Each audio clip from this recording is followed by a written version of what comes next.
Good evening, ladies and gentlemen. Welcome back to the 64th edition, the 64th. Welcome back, ladies and gentlemen, to the 64th edition of the Comicsgate Commandos. It's so great to have y'all here. Oh my gosh. Holy smokes. I don't know what happened there. Well, ladies and gentlemen, it's a great night. It's a great evening here in St. Louis, Missouri.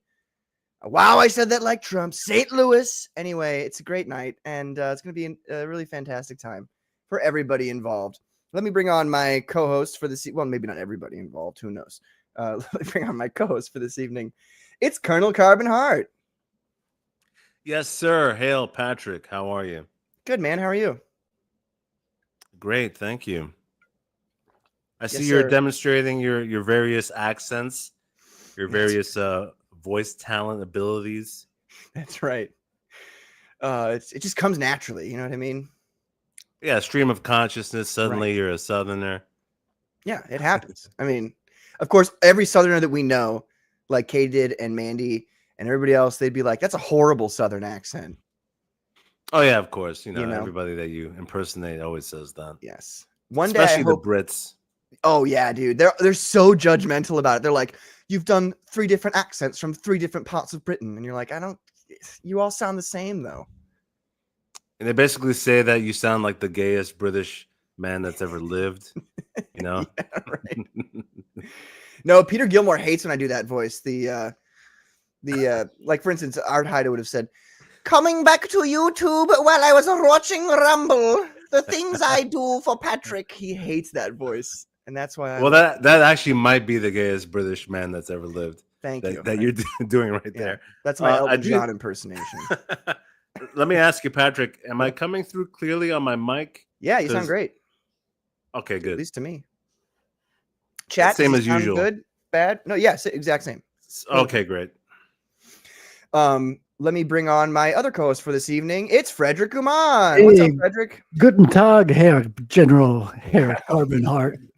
let's not get hail too far into the German military theme. Oh, guys, dude, I had such a great show last night with a tremendous guest with an incredible comic project. I can't wait to tell you guys all about it. It's fantastic. Nice. He's got a comic based on a game. It's sensational.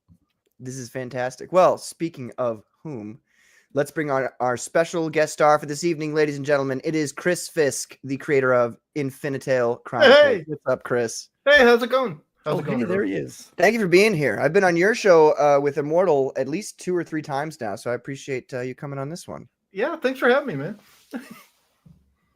Anytime at all. Well, not anytime. It's 8:30 p.m. Yeah. Wednesday. But... 5 a.m. Hey, what's going on, guys? Right. You said anytime, Patrick. You guys streaming? Yeah. You got any streaming going over there? Right. 4 a.m. text messages. Yeah. At 4 a.m. in the morning.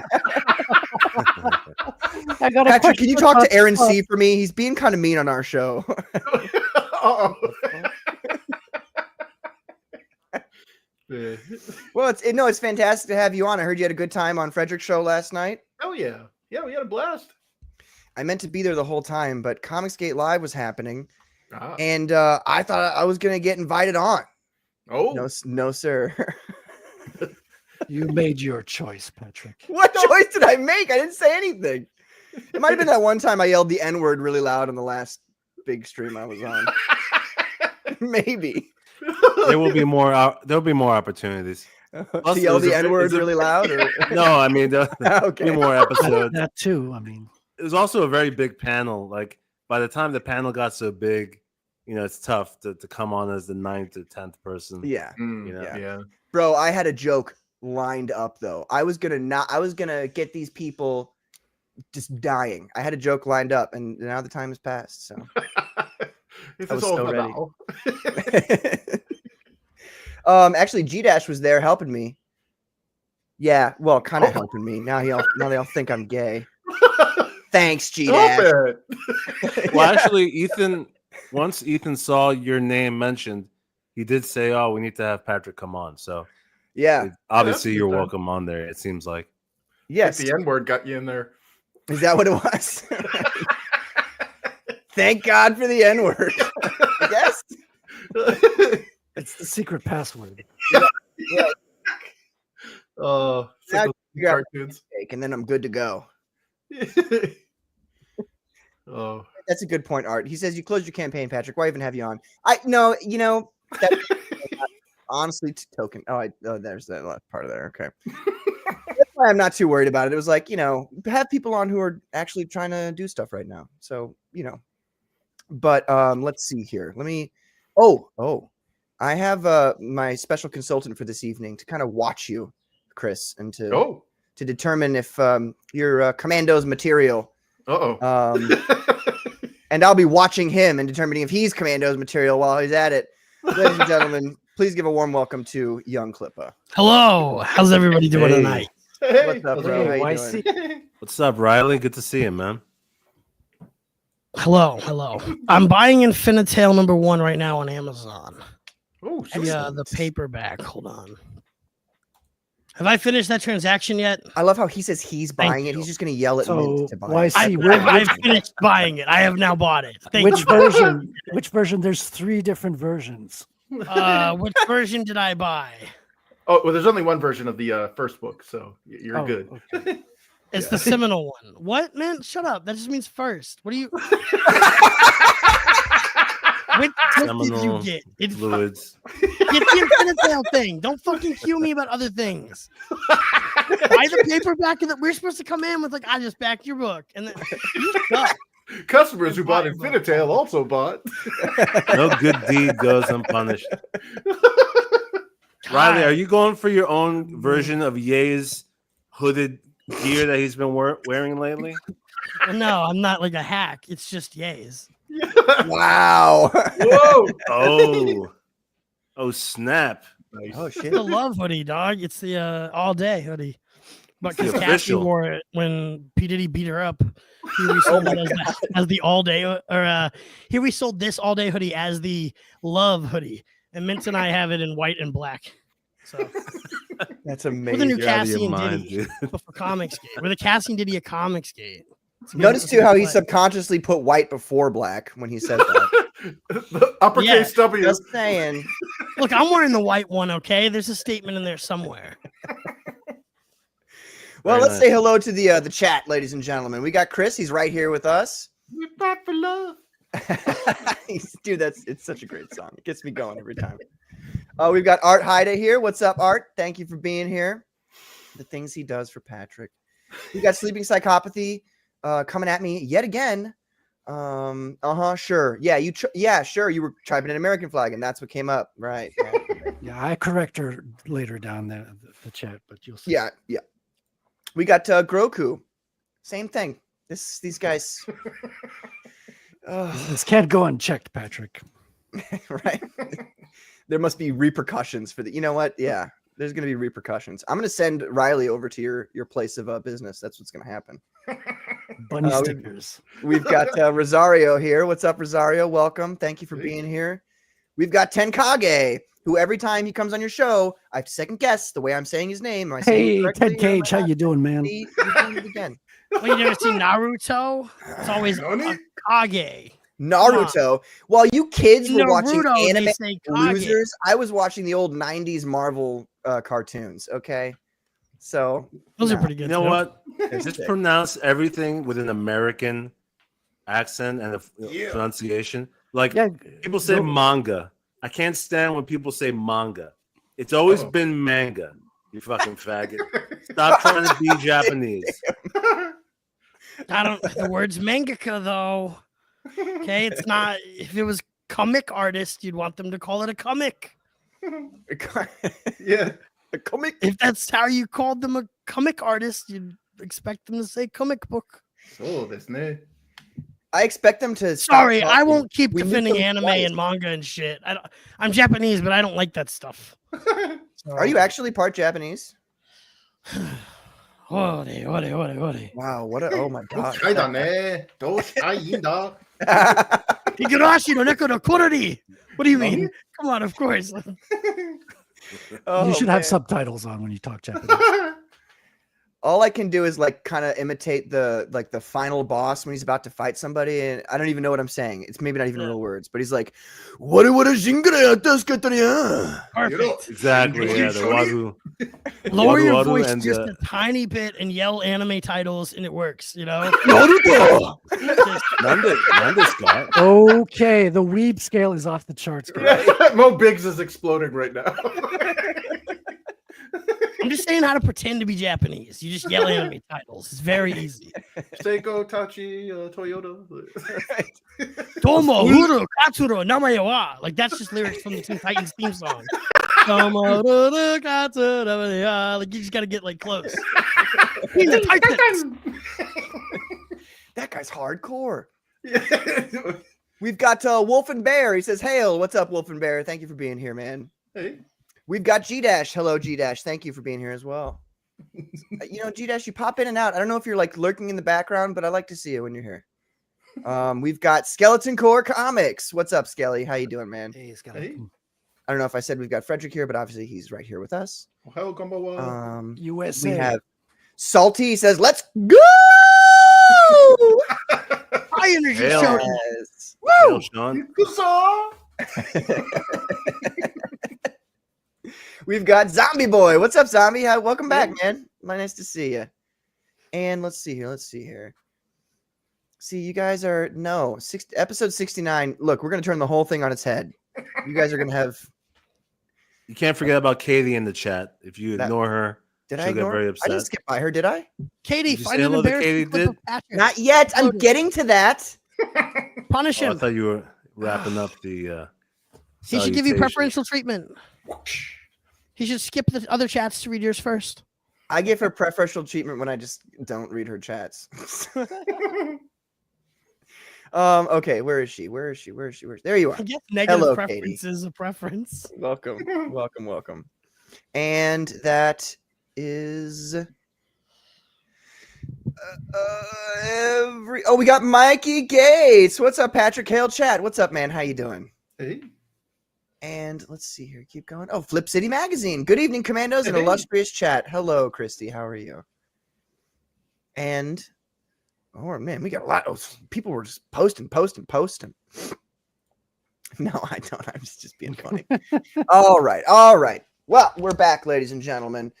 There was a little something I wanted to go over real quick. Oh yeah, it was a really cool thing that happened today with our good friend 7 of 9. I don't know if you guys saw this. Oh yeah. Did he do it? Did he pull it off? Oh, he did it. The Oh, insert. hell yeah. He did a backflip. No Oh way. shit. Yeah. Really? I don't have my messages up. Okay. All right. Yes. So let's watch it. Backflip at 60, part 38. Today is May 28th. So today I'm going to stand here like this and go like that and do standing backflip. But let's do 3 cartwheels first. What beautiful country that is in the background. Yeah. Try this at home. Yeah, that's nice. Public. Like at a This has been a really fun series of videos to watch. store. Yeah. More people need to do stuff like this. Backflip. I thought he gave up like a few weeks ago. Getting mauled. Right. Somebody's dying in the background. Those are some dogs, man. Yeah. Holy That's shit. awesome. Damn. Please tell me I got that on camera. Dude, I All would right, be peace. Great. Happy birthday. Bye. amazing. Good job, man. That is fucking impressive. Let's get it right in the. Good for him. There we go. 60. Yeah, that's terrific, dude. At 60, oh my gosh. Would any of you try that at 60? I mean, come on. I'm not doing it now. I don't think I'm Patrick? going to see 60. I would need 10 years I of think practice. this is the new challenge. I think everybody needs to aspire to this. Yeah. Backflips? No. He did challenge me to that. He said, "Now it's your turn." And I was like, oh. Hey, Patrick, 7 of you're gonna 9. die. He's in the chat. He's in the chat right now. Hell yeah. Congrats, 7 of 9. Congrats, Yeah, dude. congrats, man. Where? Oh, there he 38 is. days. I didn't hurt Is this myself. a true Good. 38 days? Like only 38 days or 38 attempts total? Or I've seen some of these videos, but not all of them. So, It's Well, I think awesome. Patrick, it's how many good. days would it take 38. you? Oh, bro, I'm 60, 100? look. I have enough medical issues that I'm I not know. threatening This is crazy. paralyzation. No, thank you. Well, I it's can been kick a guy in the 38 head, but I can't do a backflip. So, whatever. Technically, it wasn't 38 days. He made 38 videos, I believe. 38 videos. Okay. Yeah, so there were gaps in between some videos. But I think it's been going for like 3 months. Okay. Right? Okay. Because it was That's what I thought. close to the beginning of this year. I remember he started. He Yeah, said there you go. that's February great. 2nd. Oh wow. Very nice. Dude, that's awesome. That's so cool. Nice Yeah, man. gazebo, too. That gazebo is just gonna, you know. Yeah. You gotta, I mean, Patrick come on, you did gotta love with recognize nice cinematography. gazebos. Oh, yeah. He really got it. Nice body of water out there. Yeah, man. I'm 31, sleeping psychopathy. I'm an old fart now. Man, do a backflip. You said never. You're so See? old, Patrick. He likes that gazebo, too. The dogs helped. Like We have to frightening impress them. Those dogs sound like they mean business. stuff. Yeah. I would not want to roll up on your property uninvited. If you fail the backflip and hit the ground, they eat you. Yeah. Motivation. They're like, maybe it's today, guys. I either win or I cats. die. Right? Like how cats wait to eat their owners. These dogs are one of these days. Salty says, well done, 7 of 9, showing these hooker faces. What is up? Yeah, I can't do a backflip. So you gonna do more backflips, or you like cutting your losses now? We gotta know. Well, I You think done for trying? his next challenge, he's gonna do 5 guys at once. So Oh that's his no. What? Golly. They make great burgers. He's gonna do the 5 guys challenge next. Right? Okay, you can bring back the pride flags now. I think Cecil was just jealous of you, 7 of 9. You know he can't do it. Cecil, can you doubt the rest of us? We Just need your like, doubts. If that works that way. Cecil's If you doubt just is do what gives you impossible success. bullshit just because Cecil doesn't think you can, then Right. Cecil, doubt I can fly. That'd be Yeah. awesome. We've got B.A. Turner in the chat. He says, hail Hey. jabronis. What's up, B.A.? Nice to see you, man. Good job on your Um, debate, BA. Yeah. Good. Did you guys Good all talk. watch that? I was not able Yeah. to watch it. Well, I wasn't able to watch it live, but I caught half of it tonight before the stream. Mm. Pretty interesting, but they don't debate hard. Like they don't get at each other's throats. I mean, you know, they're nice. They're both, well, you know, Tyler's pretending to be nice because of how nice BA is. But it was very polite. Yeah. Yeah. I think you've seen what BA looks like, so Right. Like, Yeah, I'm pretty nice to him too. Now that I think listen about here, it. you son of a bit. I'd like to apologize. yeah.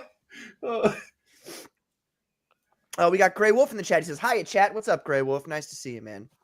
And Mikey Gates says, cheers, Patrick. Drinking beer, too. Yes, sir. Yes, sir. Beer's Is fun. this a drinking show? I mean, you can if you'd like to. You're an alcoholic? Oh, I forgot I my might beer. be. Drunk on I'll be air? right back. Oh, dude, I might be. We'll find out pretty soon here.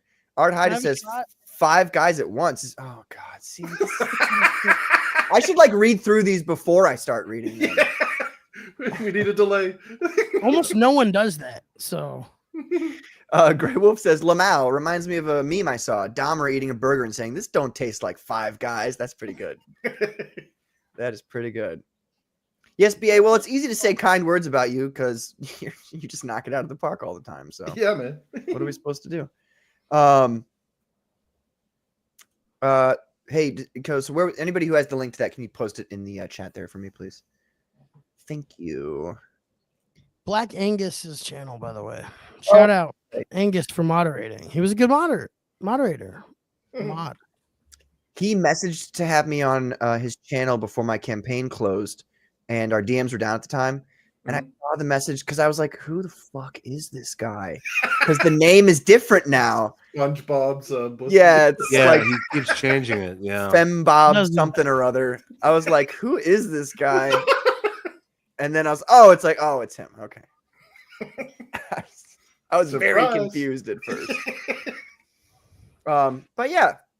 So it's a good night, ladies and gentlemen. I do have a couple announcements here before we get into the meat of the matter.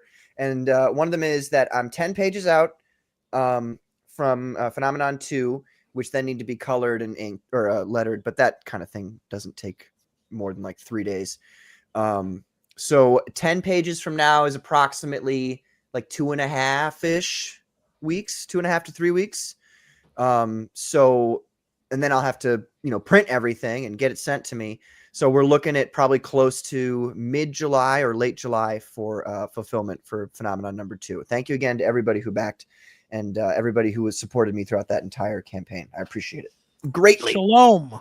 So what you're saying is you're late with your book, Patrick. Yeah, I'm late. It's horrible.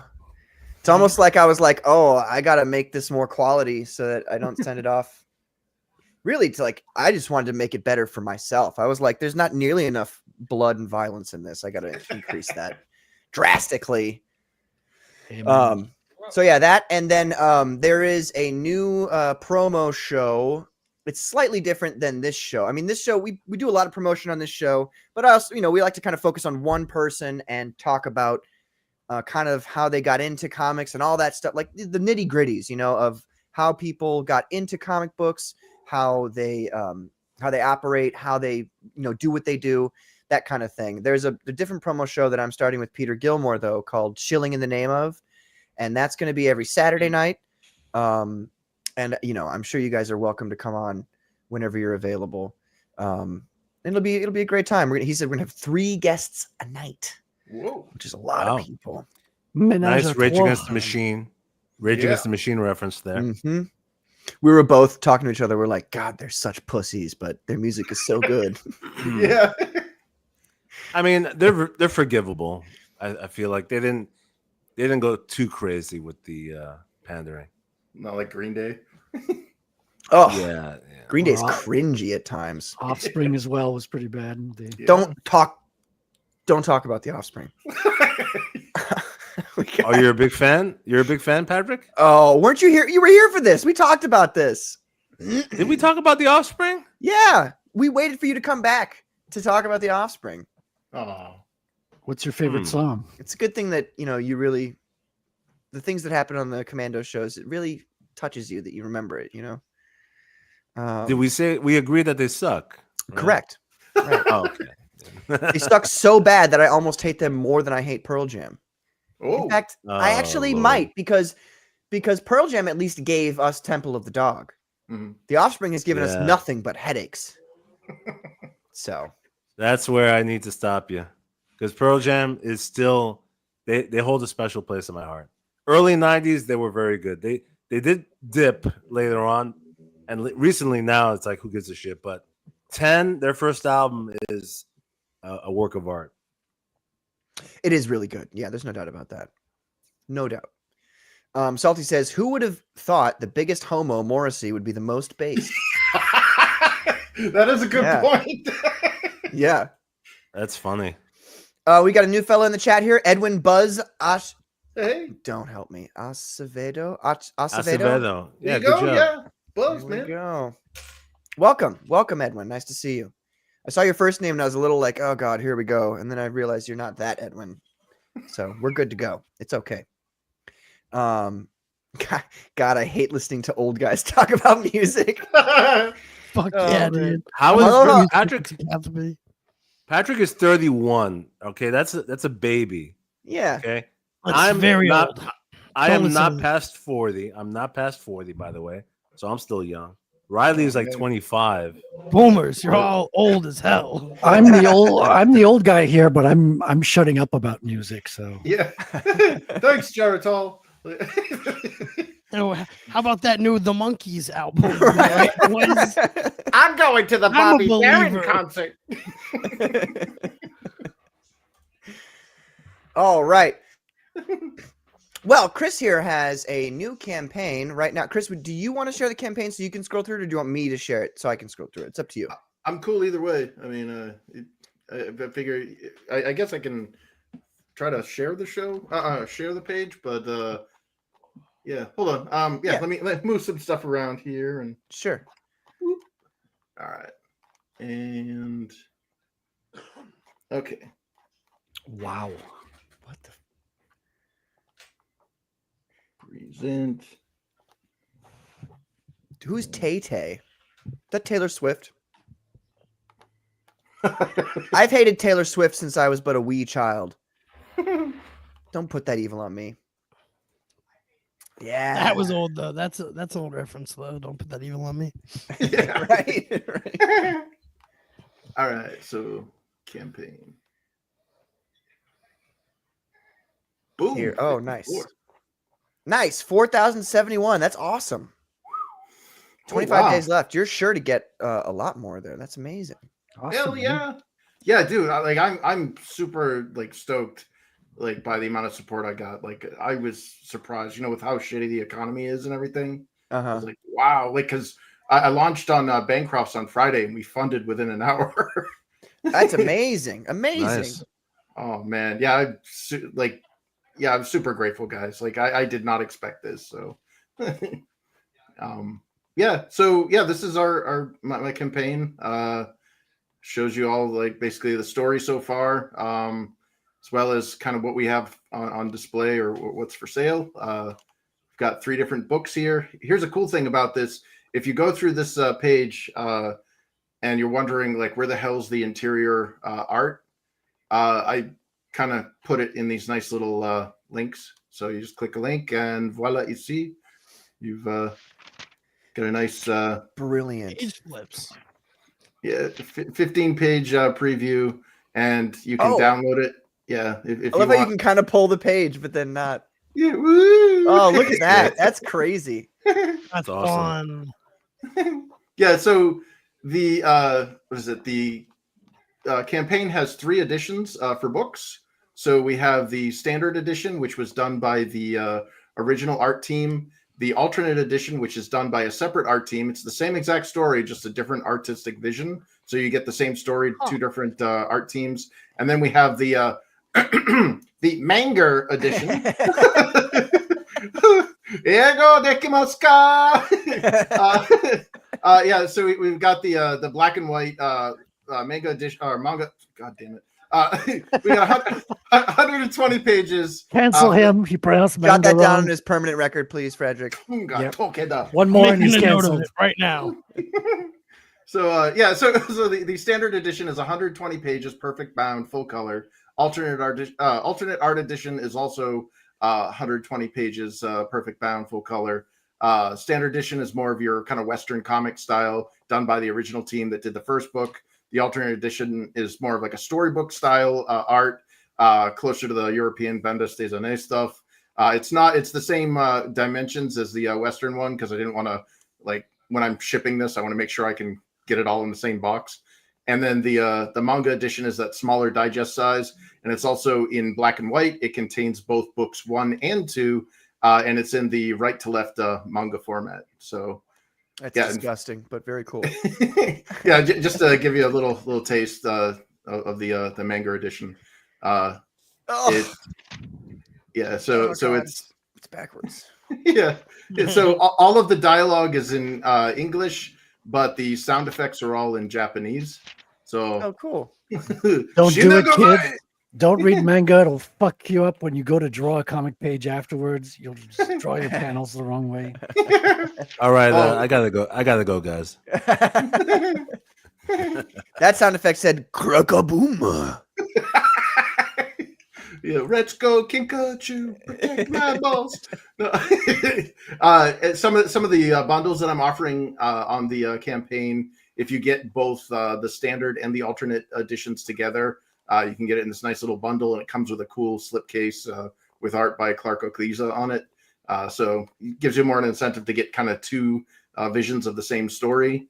Popular bundle we had on the first campaign was the book bundled with a set of the trading cards. I'll show the trading cards in a bit. There's 10. There could possibly be an 11th card in there, a hollow foil. It's like one of those super rare ones. Nice. And we got the Ultimate Edition bundle, which is basically everything I could possibly cram into that box. Anything that's lying around the house, Nice. So a little overview on some of the add-ons here, or some of the perks. Like we've got this nylon filament water leaper. It's one of the creatures in the story, and that sucker glows in the dark. I'm kind of worried about how bright this sucker glows. Like you can see it kind of illuminating my fingers, but it glows pretty intensely in the dark, which is sweet. Then we have this 8-inch radiation poisoning. Yeah, exactly. I don't. I don't want to give my backers leukemia, but Hey, yeah, real quick, I have a quick question for you from Art Haida here. He says right to left. So did you mirror the images? No. I rebuilt, like, I had all of the panels and moved them all around accordingly. There's actually additional pages to compensate as well. So if you're reading book 1 and then you're reading the manga, you might find additional pages. Oh, So even the panels read from right to Yep. left and up to down. Yes. Damn. No wonder the Japanese are so screwed up. We Yeah, are very dyslexic people. they die before they're born over there. Yeah. Why you're not doctor yet? Yeah. So here we are with the little statuette here of Nessa, one of the characters that's not so much introduced, but more elaborated on in the second book. She's pre-primed, and she comes with her own like paint kits and everything. So you get this nice little mixing wow. guide as well. So if you fancy yourself, wait a minute. What are these paints? What paints are these? oh, they're just acrylic paints. It's you could probably swap them out for like the more professional, like if you're like a super paint snob or whatever, you could probably get like those Warhammer paints and do a better job. But I ended up painting it and it came out okay. So I figured, those will work with the acrylics, as well as the varnish and the paint brushes and the mixing palette and stuff. And then we got a map of the continent of Foithla and the world of Asperia. This is obviously a mock-up. The real map is made out of canvas, printed on a 16 by 20 inch piece of canvas that's folded up nicely, and you won't get that horrible wrinkle that posters seem to get. And it has all the same stuff here, but obviously I embellished here on the periphery of the image. And then here we have the trading cards. So these are the 10 cards guaranteed for Series 2. We still have some Series 1 packs left over, but I won't reprint them. They're limited, so get them while you can. And the cards have character cards, and on the back it gives you like a name pronunciation guide and a little bio about them, and then a couple of the covers from the various artists that I commissioned. And then if you're lucky, you might get one of these awesome holofoil cards as well. Not all the packs contain a holofoil card, but some of them contain one of these. And if you back the bundle, these bundles, you're guaranteed to get at least one holofoil card. Oh, nice. So that way it's an incentive to grab the bundles. And then these are all the artist names. And then this was originally a giveaway card. It's a 5x7 jumbo holofoil card. And it was my first fan art. Nerium Nova of Bonds, Blood Bond Books. She messaged me one day and she's like, yeah, keep your eye out on the mail. And lo and behold, I got a piece of legit black and white art from her, like not digital art, like actual traditional art. And now it's hanging up on my wall, but I scanned it in, I colored it, and put it on a holofoil card, and I gave it out during my first 1,000 followers on X. And the ones that I had left over, I ended up just adding them to this campaign, so you can purchase them if you missed out on that contest. And then so I was a big fan back in the 90s of the 16-bit RPGs. So I asked Nicotine Fist over on Twitter to hook me up with some 16-bit sprite art of the heroes. So we have these acrylic magnets with the sprite art of the various heroes and then the logo. And my God, I thought I had telekinesis when I was putting these things together, because I bought a bunch of rare earth magnets and super glued them to the back of these acrylic charms. And while I was assembling them, things that were like 6 feet away on the other side of the counter started moving. It scared the hell out of me. So those magnets will not let go of your shit. You could hang your tax returns on your refrigerator with these things. You might want to see a priest just in case. Here is a store folio. It's reminiscent of the first campaign's shipping box, but this one's actually one of those magnet sealed or magnet clasp folios, store folios. And I got some decals that I put on it and ironed them in. So you've got the continent of Foithla map, an interior image of Darwin, one of the characters in the book, in his infamous Sephiroth pose. You know, Very cheesy nice. balls. Stevitos! I know that guy. I know that guy. Kenny Omega comes out of nowhere. And then we have the Australian edition. The digital edition, where Dude, you gotta That's gotta good. change the Australian gotta edition. change the dialogue to make all the digital editions like talk like hey mate. Yeah, yeah. oh yeah, hello. Oh, Mr. you might. Fisher. Well, I was just gonna go ahead and chop this witch's head off, but Oh baby, oh baby, Didgeridoo. oh baby. The didgeridoo edition. Yeah. Wow, wow. look, fella, don't make me cast magic missile on you. I'll flip the page, but I'm not going to apologize. What was that? The Corey Worthington guy? I'll apologize, but not take my sunglasses off or whatever. And then we have some legacy perks that were left over from the first campaign. We ran out of the standard edition of book 1. It's no longer in print. It doesn't exist anymore. Whoever got it. Nice. That's But we do have some variant covers left over, and these are first edition prints. These are slightly different than the retail edition that was put on Amazon, where I wouldn't say there's mistakes, but there were some quirks that got through in the print of the first editions that did not make it into the retail edition. So there are slight differences between the first print and the retail edition. And Makes it a then collectible. yeah, hopefully, or either that or like, oh, this book is terrible. Look at the art. Okay. Anyways, so then we also have this was a horrible mistake on my part, but I'm a firm believer in not folding maps. So all of my maps or posters, all of my posters, maps, whatever, they're rolled in rigid cardboard tubes. And yeah, the shippers had a field day with this. So unfortunately, I can only provide these to American backers. When you go international shipping with a non-stackable, odd-shaped parcel, they really like to, basically. They'll create like a whole new item. and Uh-huh. shit. Yeah. It's yeah. We are far from okay.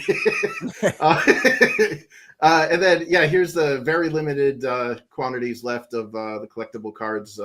Number 1. So we get the main like header card essentially that talks about, or basically gives a brief synopsis of the War of the Trees, and then looks like 4 of the characters, then the cover cards, and then this bonus Slirith card, which is kind of the foreign language that some of the people or creatures or whatever speak in the story. It's kind of like the R2D2 thing. You don't need it. You don't need to translate what they're saying. But if you got this card, you flip it over. You can have them read it and have it say, be sure to drink your Ovaltine or whatever. It's all on that card. And then, I got a 4-inch double-sided standee of Ashling here, one of our main heroes. And That's because huge. 4 inches is large. Very big. it's not the That's a length, lot. it's the girth. This is a lot of statue. It's, I'm just pointing it out. I feel like a lot of people would say that your statue could be bigger, though. You know, what No, I it's mean? a big standee. Anyone saying that wants attention. Satisfactory. It's satisfactory. Satisfactory. Average size, guys.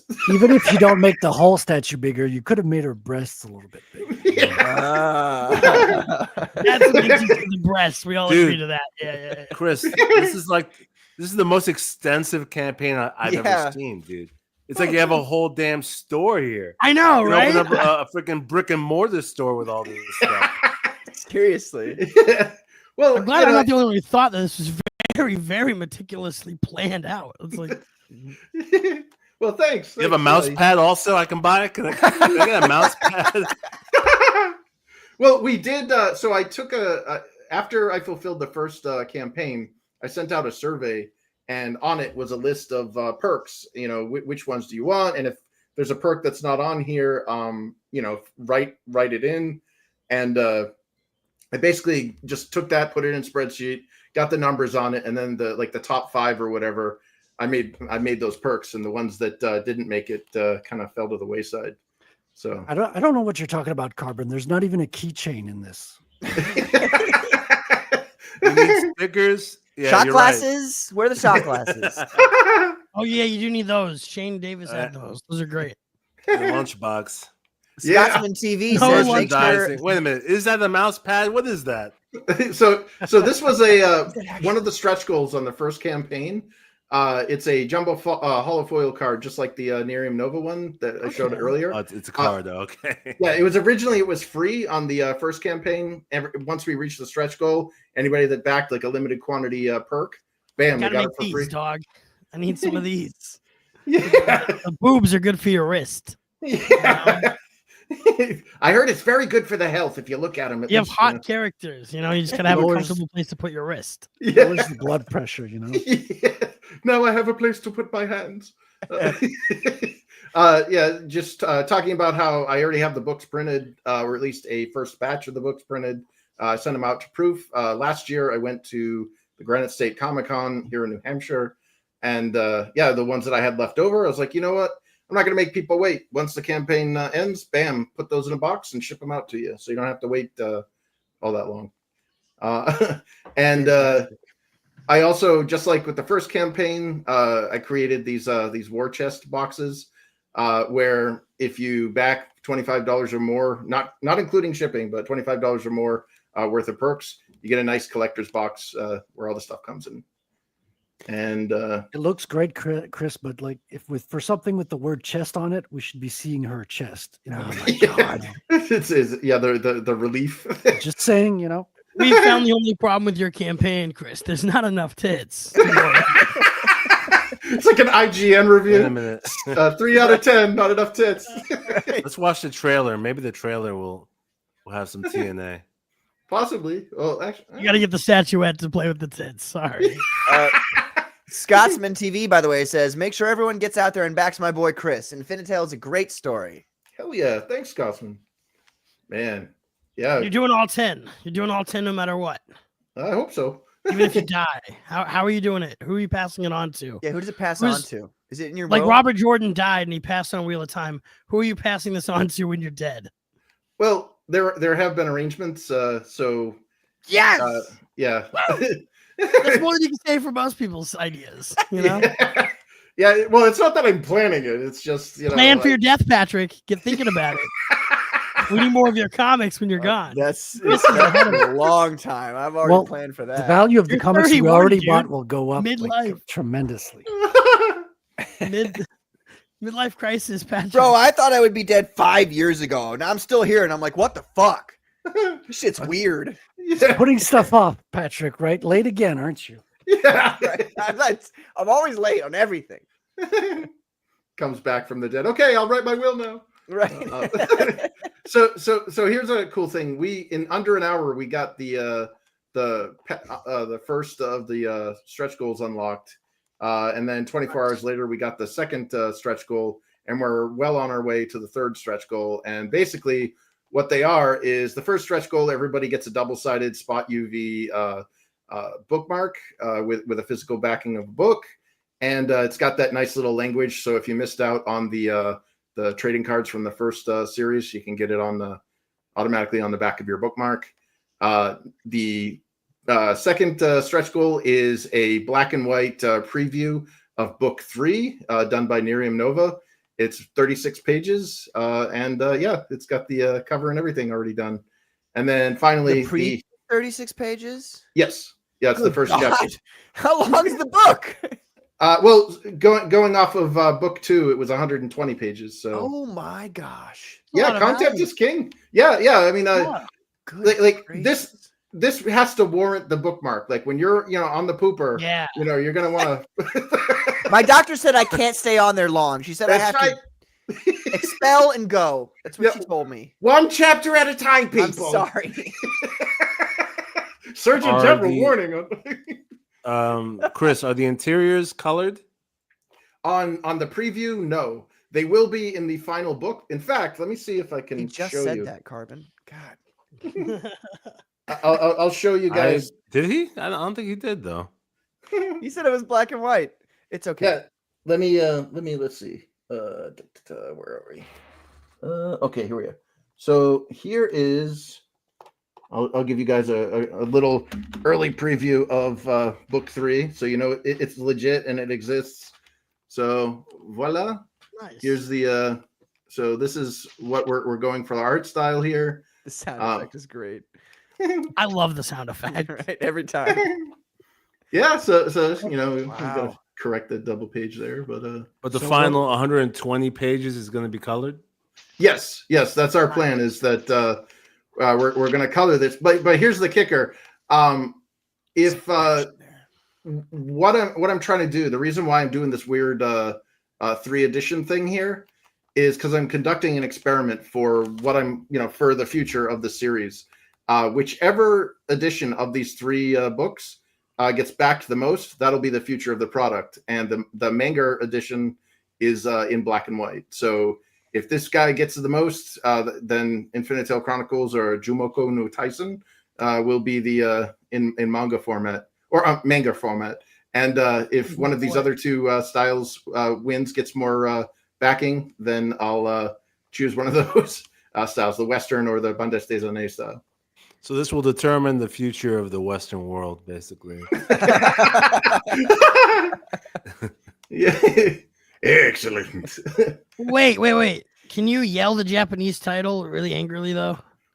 Jumoko no Taisen, sexual might. Oh, I kind of like it, Patrick. It's got a certain something to it. It's cute, but it's unacceptable. We're gonna have to go with the comic version. The digital version is really great and everything, Chris. But like, will the printed version make the same sound when you turn the page? Right? That's what I want to know. Although, yeah, when I was checking one of the batches that I had, I was getting high off the fumes, man. Like, I had to like contact Mixum. I'm like, dude, what are you sending me here? Like, the air's rippling. Bro, you don't need to sell it anymore. I'm already gonna. All right, I'm down. Yeah, I'm already Sign me in. up. I've been airing these books out, and the smell's fortunately gone away. Like when I was bagging and boarding How them. long do they last? How many copies do we need for that? I want to get high. Just one final thing here with the early bird bonus. In the first 7 days, if you back a physical perk, you'll get this free jumbo holofoil card, which was illustrated by Pal Rodricks of Genuine Comics, who did the Perfect 10 series. And that's me who colored it. And my concept artist, Zed Edge, did the background.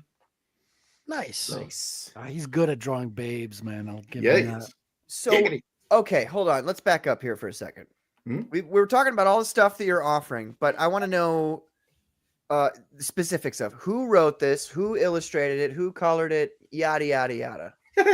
All right. So the standard edition, all the stories were written by me. I started writing them back in 1991. They're based off of the Infinitale fantasy role-playing game system that I developed. They were the chronicled game sessions, hence the name Infinitale Chronicles. The panelist slash inker slash penciler was Antonio Brandeo. Colors by Alzir Alves, and I kind of did some pinch-hitting on the colors. I lettered it, the standard edition. The alternate art edition is done by the husband and wife team of Barbusco Studios or Barbusco Comics, Eduardo Barbosa and his wife, Michaela, who did the colors. And finally, on the manga edition, we used Antonio's inks. There was a couple of pages he had to redo, and then I did the lettering. Very nice. Very nice. Sweet. How is that for you being directly involved in, like the visual aspect of the book? Oh yeah. Well, here's a little sob story for you. I actually I love sob stories. I started doing art and comics and stuff. Like the whole reason why the Infinitale thing kind of got off the ground was because back in the 90s, my high school treated us all like criminals. We needed to have 140 hours of community service or they wouldn't pass us that year. Wow. So what? Yeah, it was insane. It's like they didn't know the difference between compulsory and voluntary. It was like, you keep using that word, but it doesn't, Yeah. I don't think that word means what you think it means. Yeah, I'm like, voluntary doesn't mean I have to do it, Right. And so there was this smoking hot librarian at the Pelham Public Library who kind of was sympathetic to my plight, and she's like, you know what, you can, like, if you can babysit the community kids here, get them to play your little role-playing game and make it so they're not swinging off the bookshelves or climbing the walls, I will give you whatever the hell community service hours you want. Wow. And so we did that, but then a recession hit, and it was okay. Well, we can't have the library open on weekends, but if we can raise some funds, we can, keep the doors open, keep the lights on Saturday so you can do your game. And what we did was we took all those chronicled game sessions and we wrote a newsletter. And then I did like an illustration of that game sessions event, like whatever the battle was or whatever the puzzle they were trying to solve or whatever. And then, they, for $5 a month, they basically subsidize, the library being opened on the weekends, and they would get that little chronicle every month. That's awesome. Thanks. That's so cool. Well, the sob story is fast. Yeah, it didn't sound sad at all. Yeah. My sob stories are a lot worse than that. Wow. Oh, this guy's got this guy's was it first world problems. No, when I turned about I think I was 45. Yeah, I think I was 45. I ended up getting an autoimmune disease, and I have something called peripheral nerve damage in my hands, and my art days are over. So I can't draw anymore. I'm basically now a graphic designer, which is an artist who can't draw. So so all of like the branding and all that stuff, even the augmentation of the original Infinitale logo, that's me. But yeah, as far as drawing goes, those days are over. Well, as long as you can move a mouse, you're good to go. So lucky you. Yeah. Right. I got the G.I. Joe Kung Fu Grip mouse because I work in cybersecurity for a day job. Oh, careful! Those thumbs can break, man. Yeah, the swivel arm. Right. No, it's a vertical mouse, and it's like the anti-carpal tunnel syndrome thing. A vertical mouse. Yeah, I've seen those. They're like a joystick, but it's a mouse. Yep. Oh, right. Yeah. You gotta grip it hard like this, and then it's almost like a flight simulator. Using that one. Patrick really wants to use that one. It's like driving. Do I have to have nerve damage, or can I just buy it? Do I have to ask my doctor? Do I need a doctor's note, or it's not hard to get nerve damage nowadays, Riley. I can figure out a way. It's repetitive stress disorder. Call up my friend. Hey man, I need 5 different tabs of acid and a crowbar right now. Oh, the acid. Just sniff these comics, you'll be good as new. That's right. Hey Chris, I need 5 versions of Infinitale right now. You want to fly? You gotta buy, baby. Right.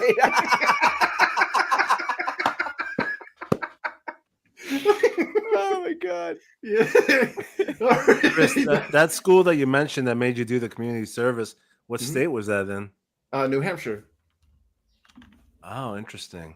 Yeah. The sucky thing was I ended up going because after I went off to university and I got into the working world, I ended up getting into video game development, and I moved out of the area for like over a decade. So I lived down in California, Japan, Australia. And when I came back to New England, you know how they say there's that thing you can never return home again? Mm. Yeah, the whole town changed. I'm like, where the hell? Like, they have these like roundabouts in places now, and like buildings are torn down. I'm like, where the hell am I? So yeah, the high school's all like, I don't know what the hell they did to the high school, but it was like, why couldn't we have that cool shit when we were there? You should just do what I did and wallow in the same town your whole life. That's how it's done. We got the Squid here. He says, hey, yo. He says, community service isn't bad, at least if they let you work at an animal shelter. Well, you see, the Squid, he had to, it wasn't voluntary. Yeah. It was like highly involuntary. Yeah, like orange jumpsuit voluntary. Yeah, those librarians who got to work on the weekends actually had you guys working as slaves to fund their jobs on the weekends.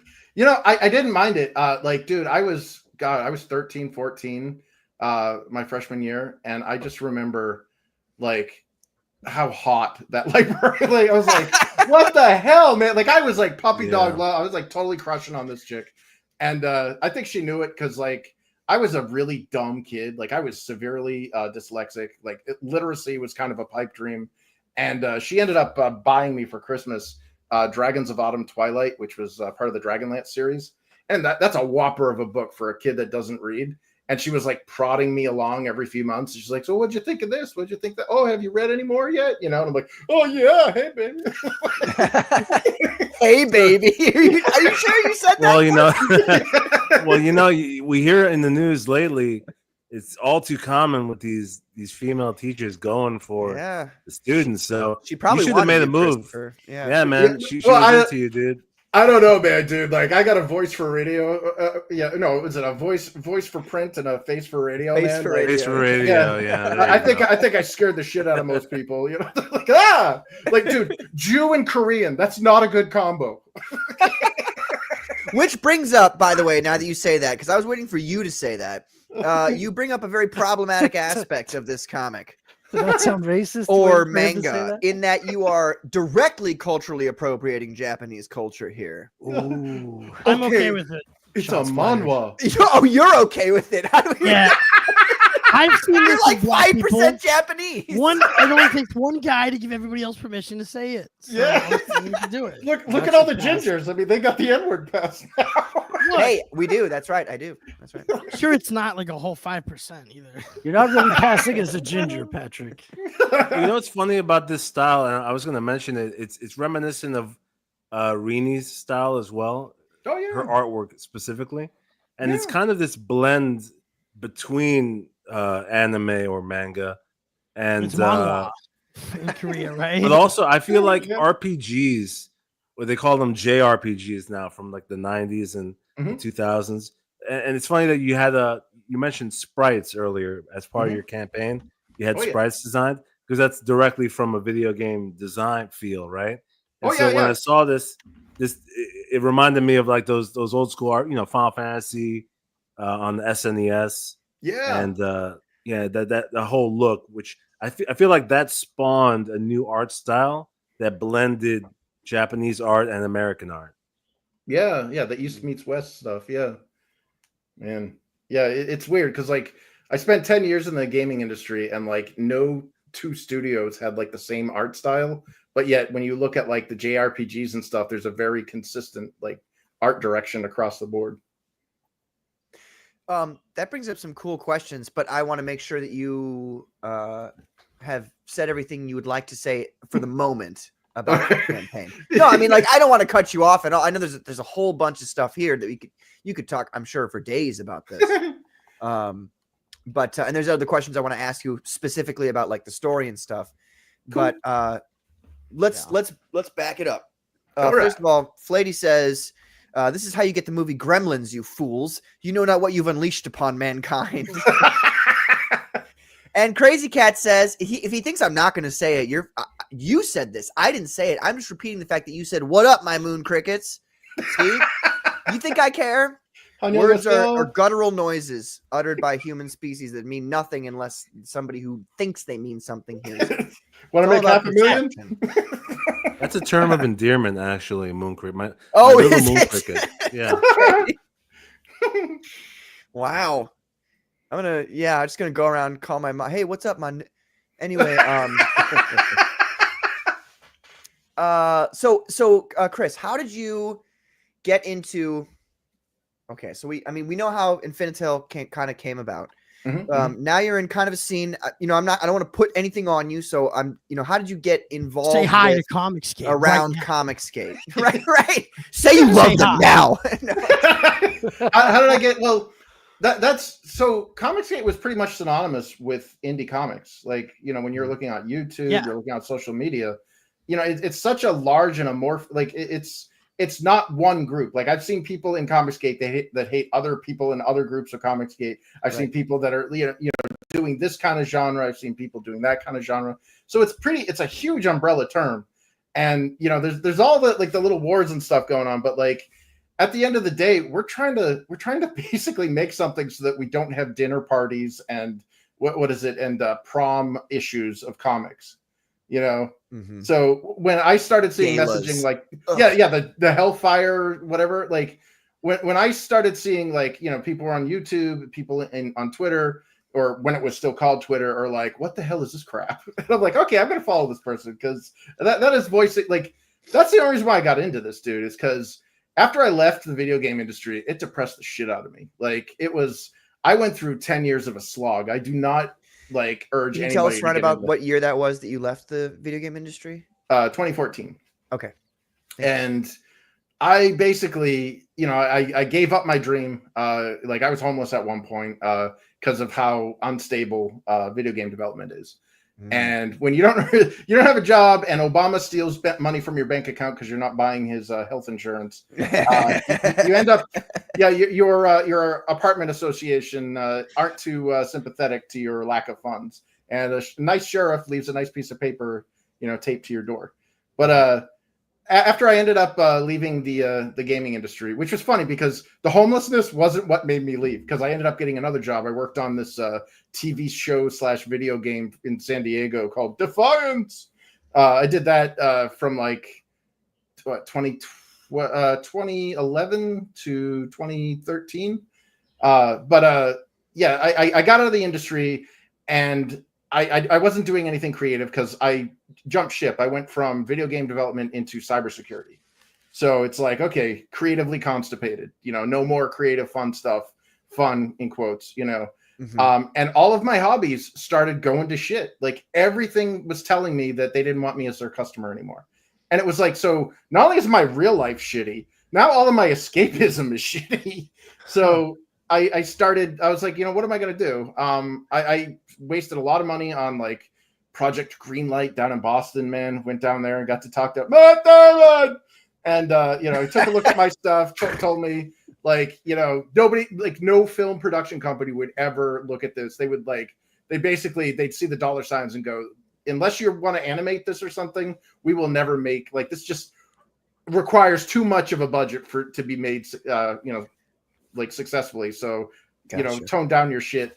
So I was like, no, I'm an ideologue, I'm like, yeah, I want my shit, man. Like, I don't want to freaking compromise it, instead of like a fantasy epic tale, it's like some Jersey Shore thing, So Right. I ended up, I was talking to one of my buddies who's an engineer over at Blizzard, and we were talking about my tabletop game. He's like, why don't we just get that thing printed out and, self-publish it or whatever, go through Kickstarter. So we opened up Kickstarter, and it was such stiff competition. I was like, dude, I don't have the confidence, man. This thing, I haven't really looked at it since like 1999.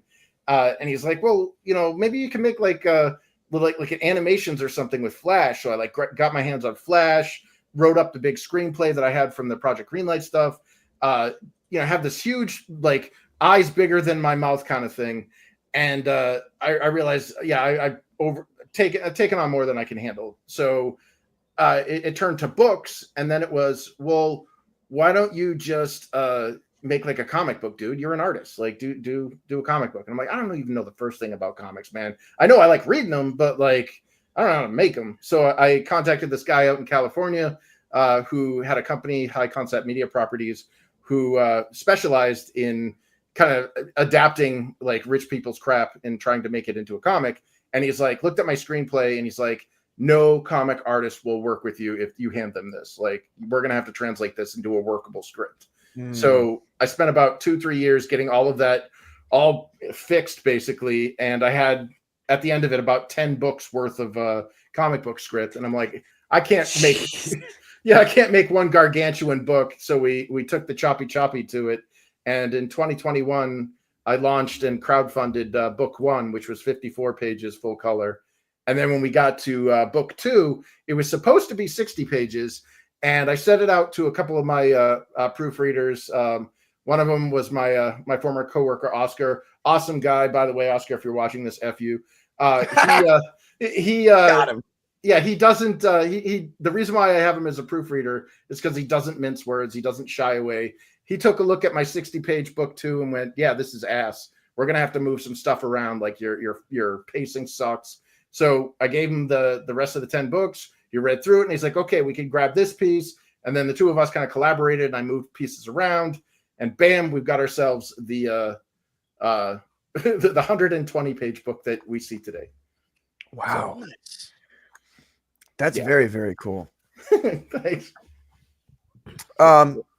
Fantastic. Well, let's hit the trailer, apparent would that you? you put so much work into this, man. Oh, thanks. Let's hit the trailer. Let's watch the trailer really quick, and then we can get back to the conversation here. All right. Sorry for interrupting you, Carbon.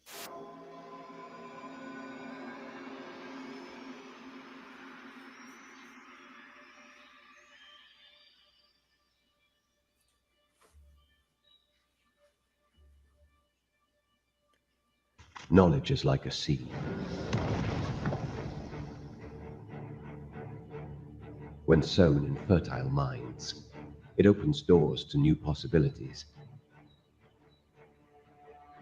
Truth, once buried by the ages, is again revealed. The unimaginable becomes demystified.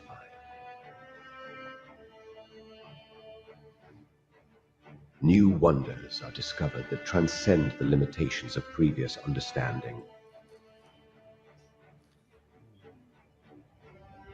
However, some doors should never be opened.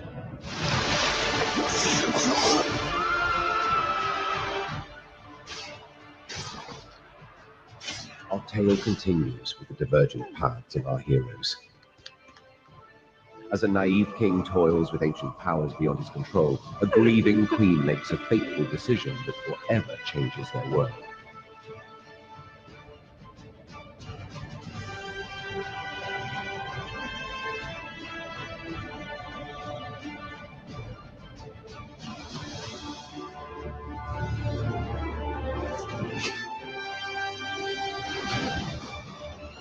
Infinitale Chronicles, the War of the Trees.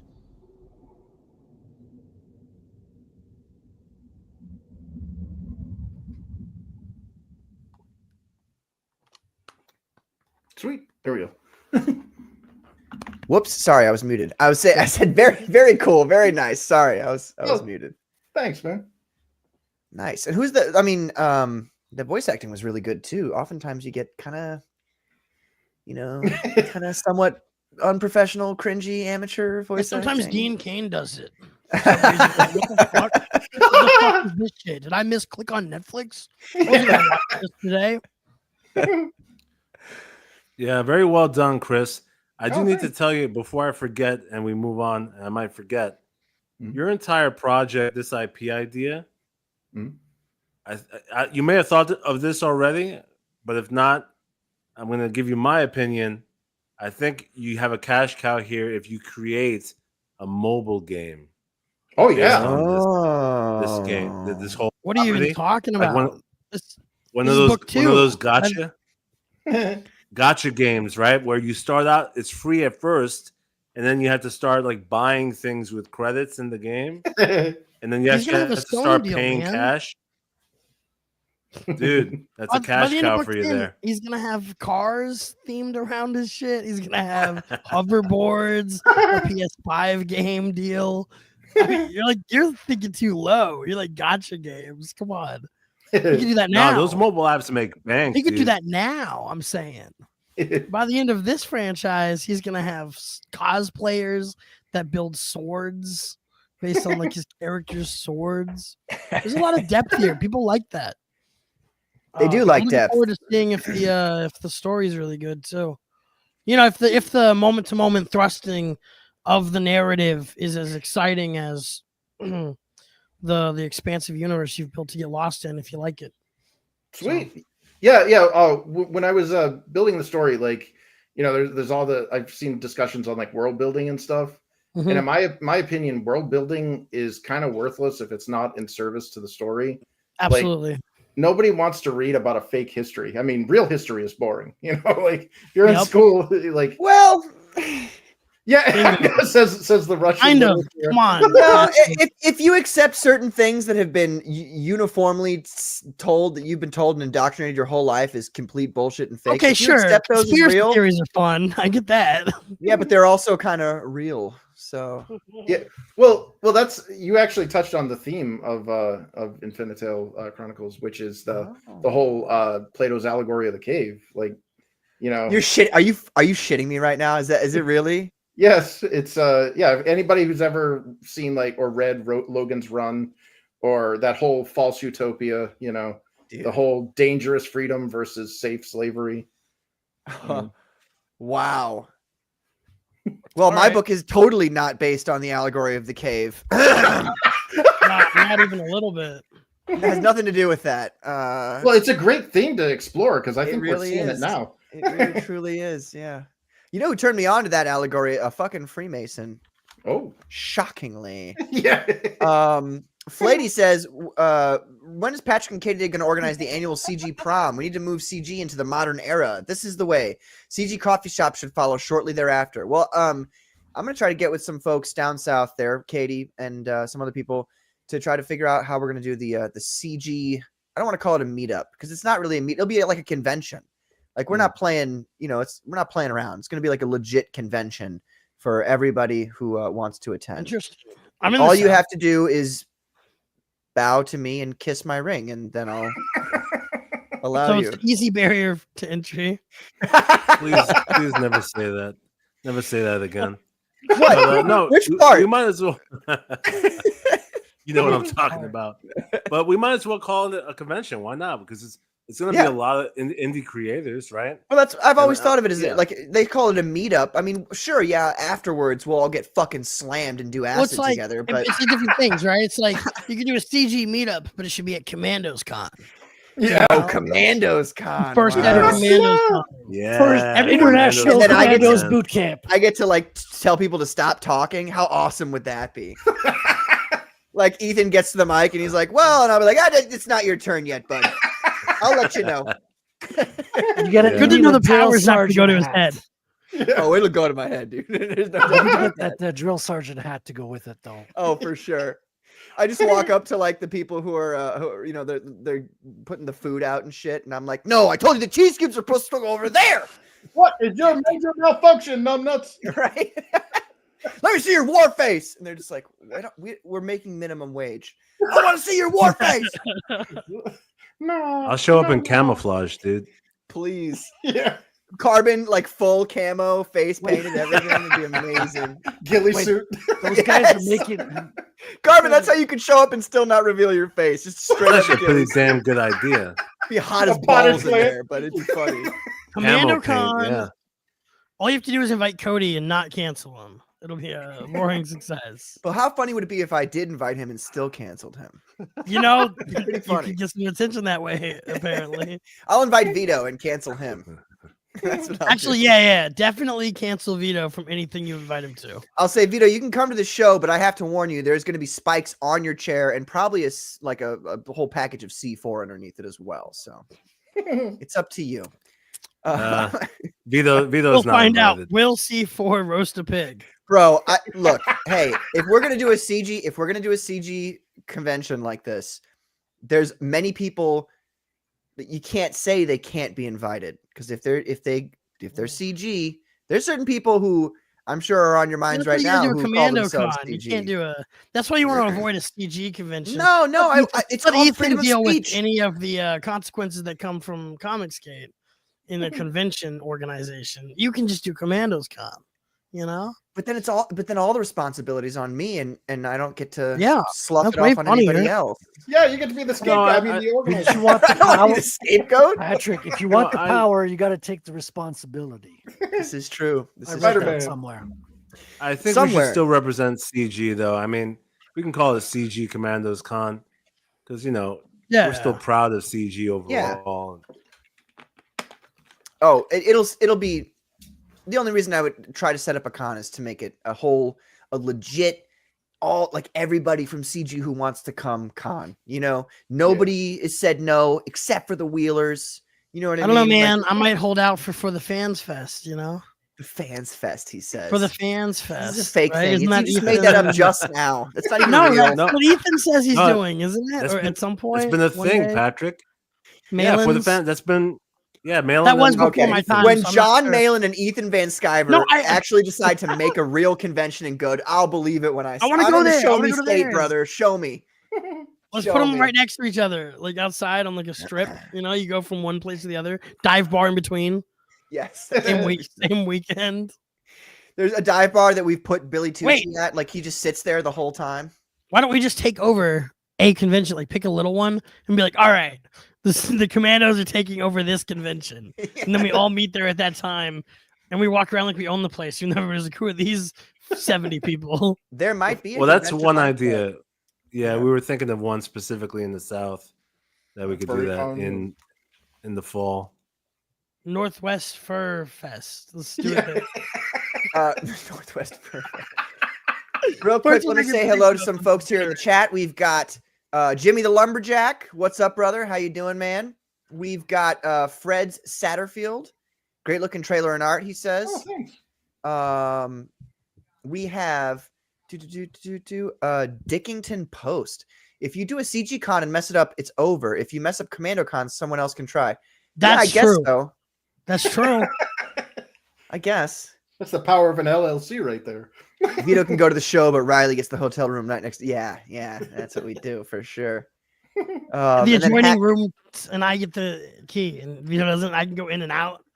Yes, I No, would listen. literally make a copy key for you, so you can just. Brady Bunch store. Only we can do Commandos Con. There is no messing it up. It's not going to happen. We are the ones who are going to do Commandos Con. We run a tight ship. Oh, it's tight. Hack the Movie says, "OMG, it's young Clippa."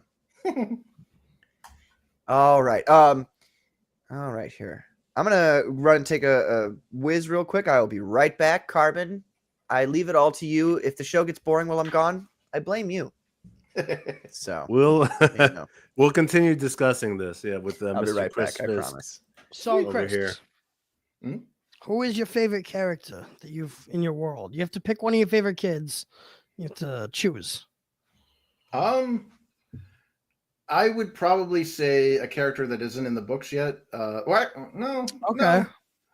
Yeah, because it's an ensemble cast and it's multiple generations, and we're only Sure, looking yeah. at Gen 1. You Yeah, can there's you can like Balin Greyjoy if you haven't, even if you're on season 2. yeah, yeah. Like I think the cooler stuff is yet to come. Like That's awesome. yeah, it starts off kind of like it's got its peaks and troughs. It's not like bam right out of the gate. It leads up into things, and then the stakes get high, and yeah, a lot of characters die. So Cool. Well, which one? Which character did you almost cut, if any? Everybody's got a character like, well, do I need this? Do you serve more of a purpose than this other character serves? Are there any characters like that for you that like you wanted because they're cool, but they don't necessarily need to be there, or you decided they did need to be there, something like that? Any complex character cutting decision processes going on? well, because this was based on the tabletop game, there were players who had their characters die, and we had one that got like royally effed up, and the kid started crying. So I feel like maybe no one adapt that one. So you kept that one, right? Yeah. Which way did you go with it? Yeah, in the first book, a whole bunch of characters get killed, and he was one of them. And this is bullshit, man. It's like, sorry, Okay, you that's failed me. great. Dude, you should do a character that dies and then he comes back to life, necromancer like, and he's like, "This is bullshit. I wasn't meant to die." Yeah, dude, we had one kid just flip out on that hot librarian, and it was like all the dudes stood up at the table. Like, it's like you messed with the wrong hot chick. Got ready It to seems win. like this hot librarian was like a pivotal moment in your life, right? Like Oh hell yeah. a turning point for you. Yeah, Right. as a dumb dyslexic kid, like, dude, never underestimate the power of a hot chick, dude. Like, they can motivate everybody. Like, Well, I mean, at the end of the day, that's what motivates men. yep. it No, got me boobs motivated. is boobs, even if Yep. you're dyslexic. Boobs. Yeah, And yeah, they look the same either way, right? yeah, left, right, left. Oh, But Riley, since you're here, and it's an opportune moment to discuss something while Patrick What's up, stepped G? away. I know that Ye is one of your favorite. Oh shit, Patrick. Should I go? Should I come back later? Dude, I thought you like to take a piss and drink a beer. I was about to ask Riley about the new hit single from Ye. Yeah, I'll be back. NHH. I'm gonna smoke a cigarette. I'll be back. Oh, you're behind on the news. He already tweeted out that he's done with anti-Semitism. He did that like 4 days ago, so you know. But the album is still out, or You it had was to be leaked, there. right? It was never out. It's not gonna come out. He's gonna drop Bully instead, and Bully is gonna be the album of the year. And he's gonna go to the Grammys, and then he's gonna drop another swastika shirt. Woo! It's gonna be hilarious. What was No, your he, reaction? when NHH when the video came out, what was your reaction? I mean, it's hilarious. What do you mean? I don't like feel like symbolism matters to me. So when he does like swastika stuff, it's like I could put a triangle on something. Like your bunny stickers to Eric July are as scary as swastikas are to bankers.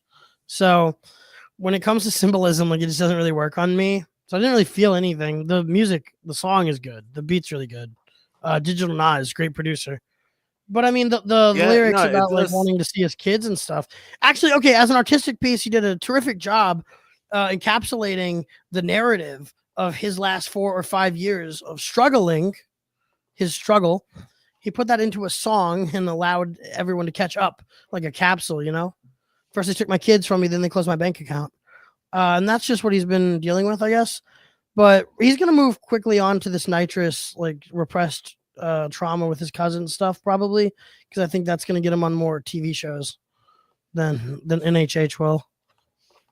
Well, the NHH thing, there was a portion of the audience saying that it was brilliant because he's challenging the limits of what could be said, you know, and kind of normalizing being able to say anything. And the irony is that I feel like he subversively he was creating. He invented Jew fatigue, like you know how there's black fatigue, right? No, but what I mean is that the black fatigue idea is that I should be able to say the N-word, right? That's kind of the root of it. With Kanye, he's saying, I should be able to say HH, right? So in a sense, I mean, you can, like people do and people have, and Star Wars is based on Hitler stuff, and none of it really matters. The caveat there isn't that like you can't say it because there's a bunch of Hell Hitler songs on Spotify right now. Nobody cares about any of that. It's just that he can't say it because he's also in a disagreement right now with Harley Pasternak, who is Jewish. You know what I mean? It's like you can't say it because it might be real for you. But if you guys would pull up Spotify or YouTube, you'd find a bunch of edgelord shitpost songs that nobody cared about, nobody removed, that didn't matter because it's not an Overton window being broken by any means. It's stupid, in my opinion. I know what you mean, but then those public performances. But the shock, the way it worked, dude. Yeah, having the choir go out in LA and like sing it and stuff, or just seeing clips of like Korean and Thailand, fucking Thai chicks singing it. You know, dude, that ukulele guy who got his, he got it. Oh, that sucked. We shouldn't be rewarding people who are bad at instruments just because they said naughty words. I'm not around Comicsgate because I support performatively acting out against socioeconomic trends. It's because I think that some of the things that have been deemed cancelable aren't. It's like, but if you're like the guy who did the ukulele video and you know you're going to lose your job for doing this, then you're an idiot for doing it. You could have just quit your job and like, made your own music career. I don't know, hopping on trends and stuff, whatever. I think that when Ye did it, it was poignant. I think anybody else doing it around that is being like as edgy as anyone 20 years ago was being, and there's Heil Hitler songs from then too. They just weren't produced by Digital Nas. But it's the fact that he's the most famous edgelord in the world. Like he's the most famous unstable person in existence. That's the thing. But that's what his whole career has been leading to. That's what he's been explaining to everybody the whole time he's been around. He says such like profoundly egotistical statements as his only regret will be that he never got to see himself perform live. It's stuff like that makes you think, oh, okay, yeah, sure. Yeah, he could probably relate to that's probably one of the most Hitler. Ridiculous things that I've ever heard. Yeah. That's like the equivalent of saying like my only regret is that I can't have sex with myself. Right. No, exactly. It's like brave enough. When he's saying shit like that 15 years ago, it should, if you're a normal person, the effect should be numbed over time, where you go like, okay, yeah, he's just saying like, I am a god. Like, it's like, oh, okay, cool. Like, you're like bipolar or whatever. But I don't know. The outsized effect that him doing another edgelord shitpost has every single year makes it fucking hilarious.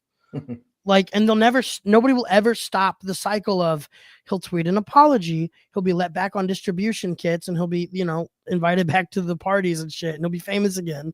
And then he's going to do a collab with somebody who's in with labels still, have all of his music sold. He's going to chart again like he did with Vultures, working with Ty Dolla $ign. Then he's going to do it again. He's going to say something more offensive and worse than he said before. He's probably going to be a rapist next time. He's teetered on that this time. He's joked about it. He's played around with it. Put his foot in and out. Maybe I do Me Too bitches. Next time he's going to say, yeah, I rape all my employees. And everybody's going to react the same way. Like it's some new thing that he's saying. But he's currently making these clothes with Dove Charney from American Apparel under the brand Los Angeles Apparel or Los Angeles Archive. But that guy was canceled for Me Tooing stuff for he was sleeping with fucking his models. Yeah, he was fucking all his employees. So like the next big shock that everybody's gonna have to brace themselves for, I'm like already numb to it, I guess. Well, it is a marketing strategy. I mean, at the end of the day, he wants attention. He really is an attention whore. Yeah. And as you have to be though. If you really want to sell your shit, you a little like okay. Ethan's always saying this about like this to relate it back to Comicsgate, right? And there's no other way in which Ethan and Ye in this discussion are very related. I just mean he's always saying when he's done with his big magnum opus project, that's when you would like put it in stores and stuff and like reach out. You can get this maximum amount of attention once or twice to pull it back to like what you're doing. And I think that's like the first law of power, right? In the 50 Cent book. You gotta attract attention at all costs or something. Yeah, the 48 I've only heard 50 power. Cent talk about it, so I think he did the 50th. Yeah, there's another book that 50 Cent, the rapper, did with Robert Greene called the 50th Law. Oh my God. Stems off the 48 Laws of Powers that Greene I've did. never read the original one, but the 50th it's Law actually- is like a good shit post. It is a brilliant book, 48 Laws of Power. And, No, there are and better it's all books true. out there. I mean, it's pretty damn succinct though. Number one makes sense. Attract attention at all costs. It's what I did with the warehouse thing. My Twitter was flagged. Nobody cared. Who cares? My store was flagged. Nobody cared. Who cared? I said, okay, I'm going to go outside to the warehouse. I'm going to put stickers here. I'm going to say, ignore those super chats. And I bet you everybody's going to care a lot. And they did. So it's like, so if you have a message to share, then yeah, like it makes sense to do all this shit. I think right now, Ye, more than he's promoting like an album or anything, you got to understand a lot of this stuff is leaks because there are groups of people donating money to the Holocaust Museum leaking this stuff. I'm not going to say which groups are doing it, but they are leaking the stuff and donating any proceeds they get to the Holocaust Museum to spite him. I think that whatever he's actually trying to promote, we don't know about yet because it's all leaks and shit. It can muddy the water, you know? If you took something Ethan was working on and just published it without him, like undercut maybe the pipeline he has for links or something and put it before the new books that he's got coming out right now, maybe that would change the experience. And I actually think that's going on with Ye more than anything. So if he was going to do this Hitler stuff, he was probably going to do it like in a year or so. His timeline got messed up. But you're right. He's going to move on to the leaks next. He's going to move on to the next most shocking thing he can do. In a year or so. Yeah. Rape. Is he gonna launch a comic book? Nah, he's gonna tell people I am a rapist. Like he's gonna say it. He's gonna, and then maybe he'll mean the comic is worse though. Look, he's gonna make beautiful music. It's gonna sell many, many, many copies. I don't know if you saw the new thing he did too, which is funny. As soon as he apologized for being anti-Semitic, he found like a new way to attack the music industry, which is he invited this dude over who works for Morgan Wallen, and he like recorded their conversation. And this guy told him that Morgan Wallen will buy like 300,000 copies weekend of his CD coming out, so that it like is inflated numbers so that people buy it because it looks like it's popping, and he'll just sell them over time as inventory. And it's artists didn't used to personally do that kind of thing. And so Ye's like, well, what if I just bought 100 million copies? He's like, I can do that. I can afford that, or whatever, like $100 million worth of first week sales. And it's like, well, that would just totally destroy the way that the music sales are calculated right now. If you did that. And he's just sitting there on camera saying like, yeah, so why don't I just do that then? It's like, I don't know. I wish people would pay attention less to what he's saying and to all the people around him doing crazy shit. But I feel like some artists though who actually have a pretty strong legacy, like a good body of work, they need to hang up their coat eventually and realize that like, okay, it's time to just wrap up the legacy and not ruin it. Because like, for example, some of those the classic bands from the 70s, like it's still like the Stones are still on stage. Like I don't need to see a corpse on stage, dude. Like fucking you're already rich, you're already a god pretty much in the rock, lexicon. Just stop. Just hang it up. Johnny Cash like get naked and eat cake outside or something, or is that Elvis? One of them got like really high and were eating outside in a drive-thru or some shit. I thought. Like rock stars are just people, man. Luckily I can separate the art from the artist pretty like automatically. Like it takes a lot of effort for me to associate Ye right now with Ye, like the music he makes anyway, because he's using like AI and shit for this stuff. So you gotta like want to believe the symbolism that Ye's a Nazi to believe it. Maybe that was an Elvis story. Well, but I mean, like how can I be a Nazi? Like, I'm a N-word, hard R. People say that Hitler hates this shit. Like, he's not a Nazi because Hitler wouldn't like him. That's actually how it works. Maybe not. I don't know. He's also not everybody assumes that Nazis were all like millionaire. They were less. I saw a reaction video of Hitler listening to Ye's song and he hated it, man. But I agree with you. Like eventually you got to hang up, the cape if you want people to remember you in a certain way. But I don't think NHH is worse than Killers of the Flower Moon. Like we can get like Scorsese can go away first, and then we'll see what Ye has to offer in 6 or 7 years. If it's as self-indulgent as Killers of the Flower Moon, then put him out to pasture.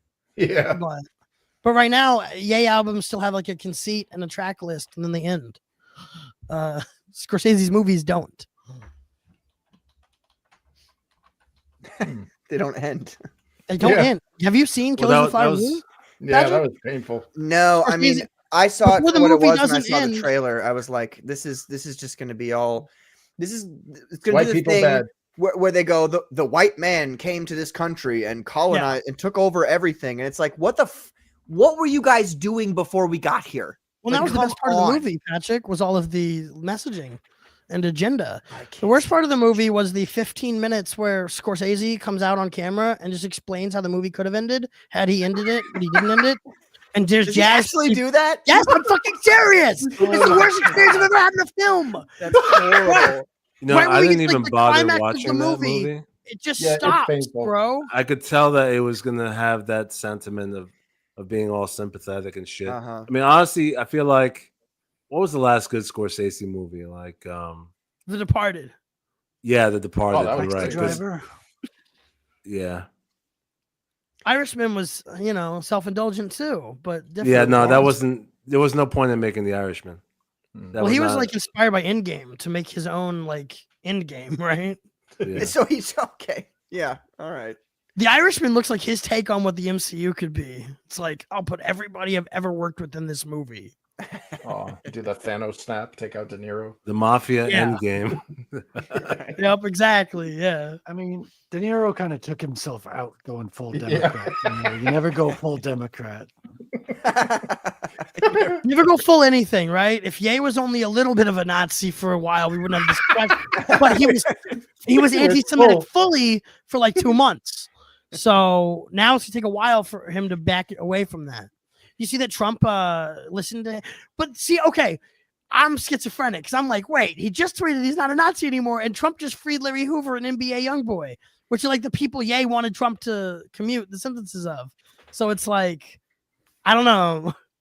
Maybe Trump appreciates some backroom knowledge we don't have. Yeah. Maybe Ye's on the Israel team now, like he's been hired. They all do. They all do. The whole thing is a play. The whole thing is a play.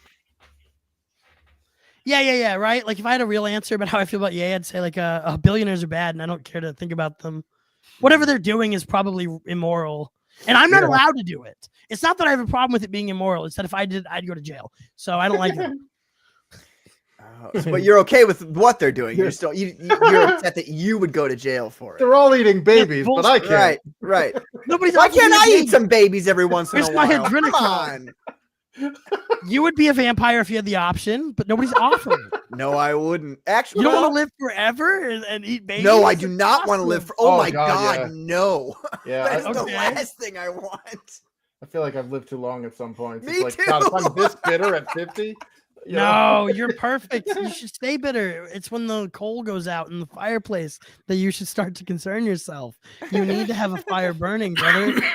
If I die, my enemies get a reprieve. And what did they do to deserve that? Nothing at all. So I'm gonna have to start hitting the gym. I'm gonna have to start eating like bullshit that's not pizza. That's right. Chicken and rice, baby. Eggs I have to and dedicate bacon. my elsewhere. 30s. Let's go, young Clip. We're gonna whip you into shape, young man. I have to. If We'll I get die you there. early, then like think about all the people who get away with that. Yeah, and you're only what 26? Yeah, Oh, I you can't be young fat buck. anymore. If you're Are you fat in still your 30s, climbing- basically you're dead. Are you still climbing that, Riley? No. I saw you training. Well, I mean, yes, and it's just a hill outside of my house. The joke was always that I just had to walk up and down that hill to like leave my house and walk downtown anyway.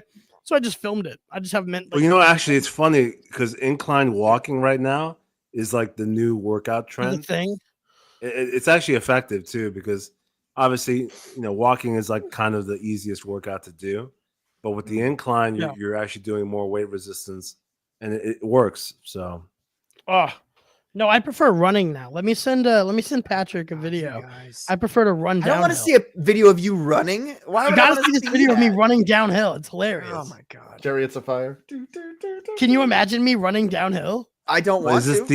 is it like the DJ Khaled video when he was running with that? I was hanging out with Tony from Hack the Movies, and when I got to his house, he started filming some bit. So I just tried to run in and disrupt it, but it ended up being a bit. Here, I sent it to Patrick. Patrick, play this X? video. It's really funny. It's on X. Okay. Hold on. Yeah. I'm on X all day, every day, and I use Twitter. I got nothing. I got a message from What do your you mean? girlfriend, but nothing from We- you. Oh no, We there it lost is. Frederick. Okay. Oh, there goes Mr. Guillaume. Yeah, Mint was bitching at me. She's like, the invite's on your thing. I'm like, yeah, I'm invited to the show, bitch. She's like, but I'm setting it up over here. I'm like, well, whose fault is that? And then she asked for my login for my Twitter. I said, no, of course not. I don't trust you. Don't ever give your your own passwords invite. out. And That's you the couldn't. ultimate downfall. So she did all this work to totally try to fuck up your appearance here on the show, and she couldn't even bother to move that whatever the fuck that is on the right side of your screen there for you. The TV or the giant yeah, it's fucking a TV. Well, this is the screen I'm looking at. What am I supposed to do? That thing I is like- huge.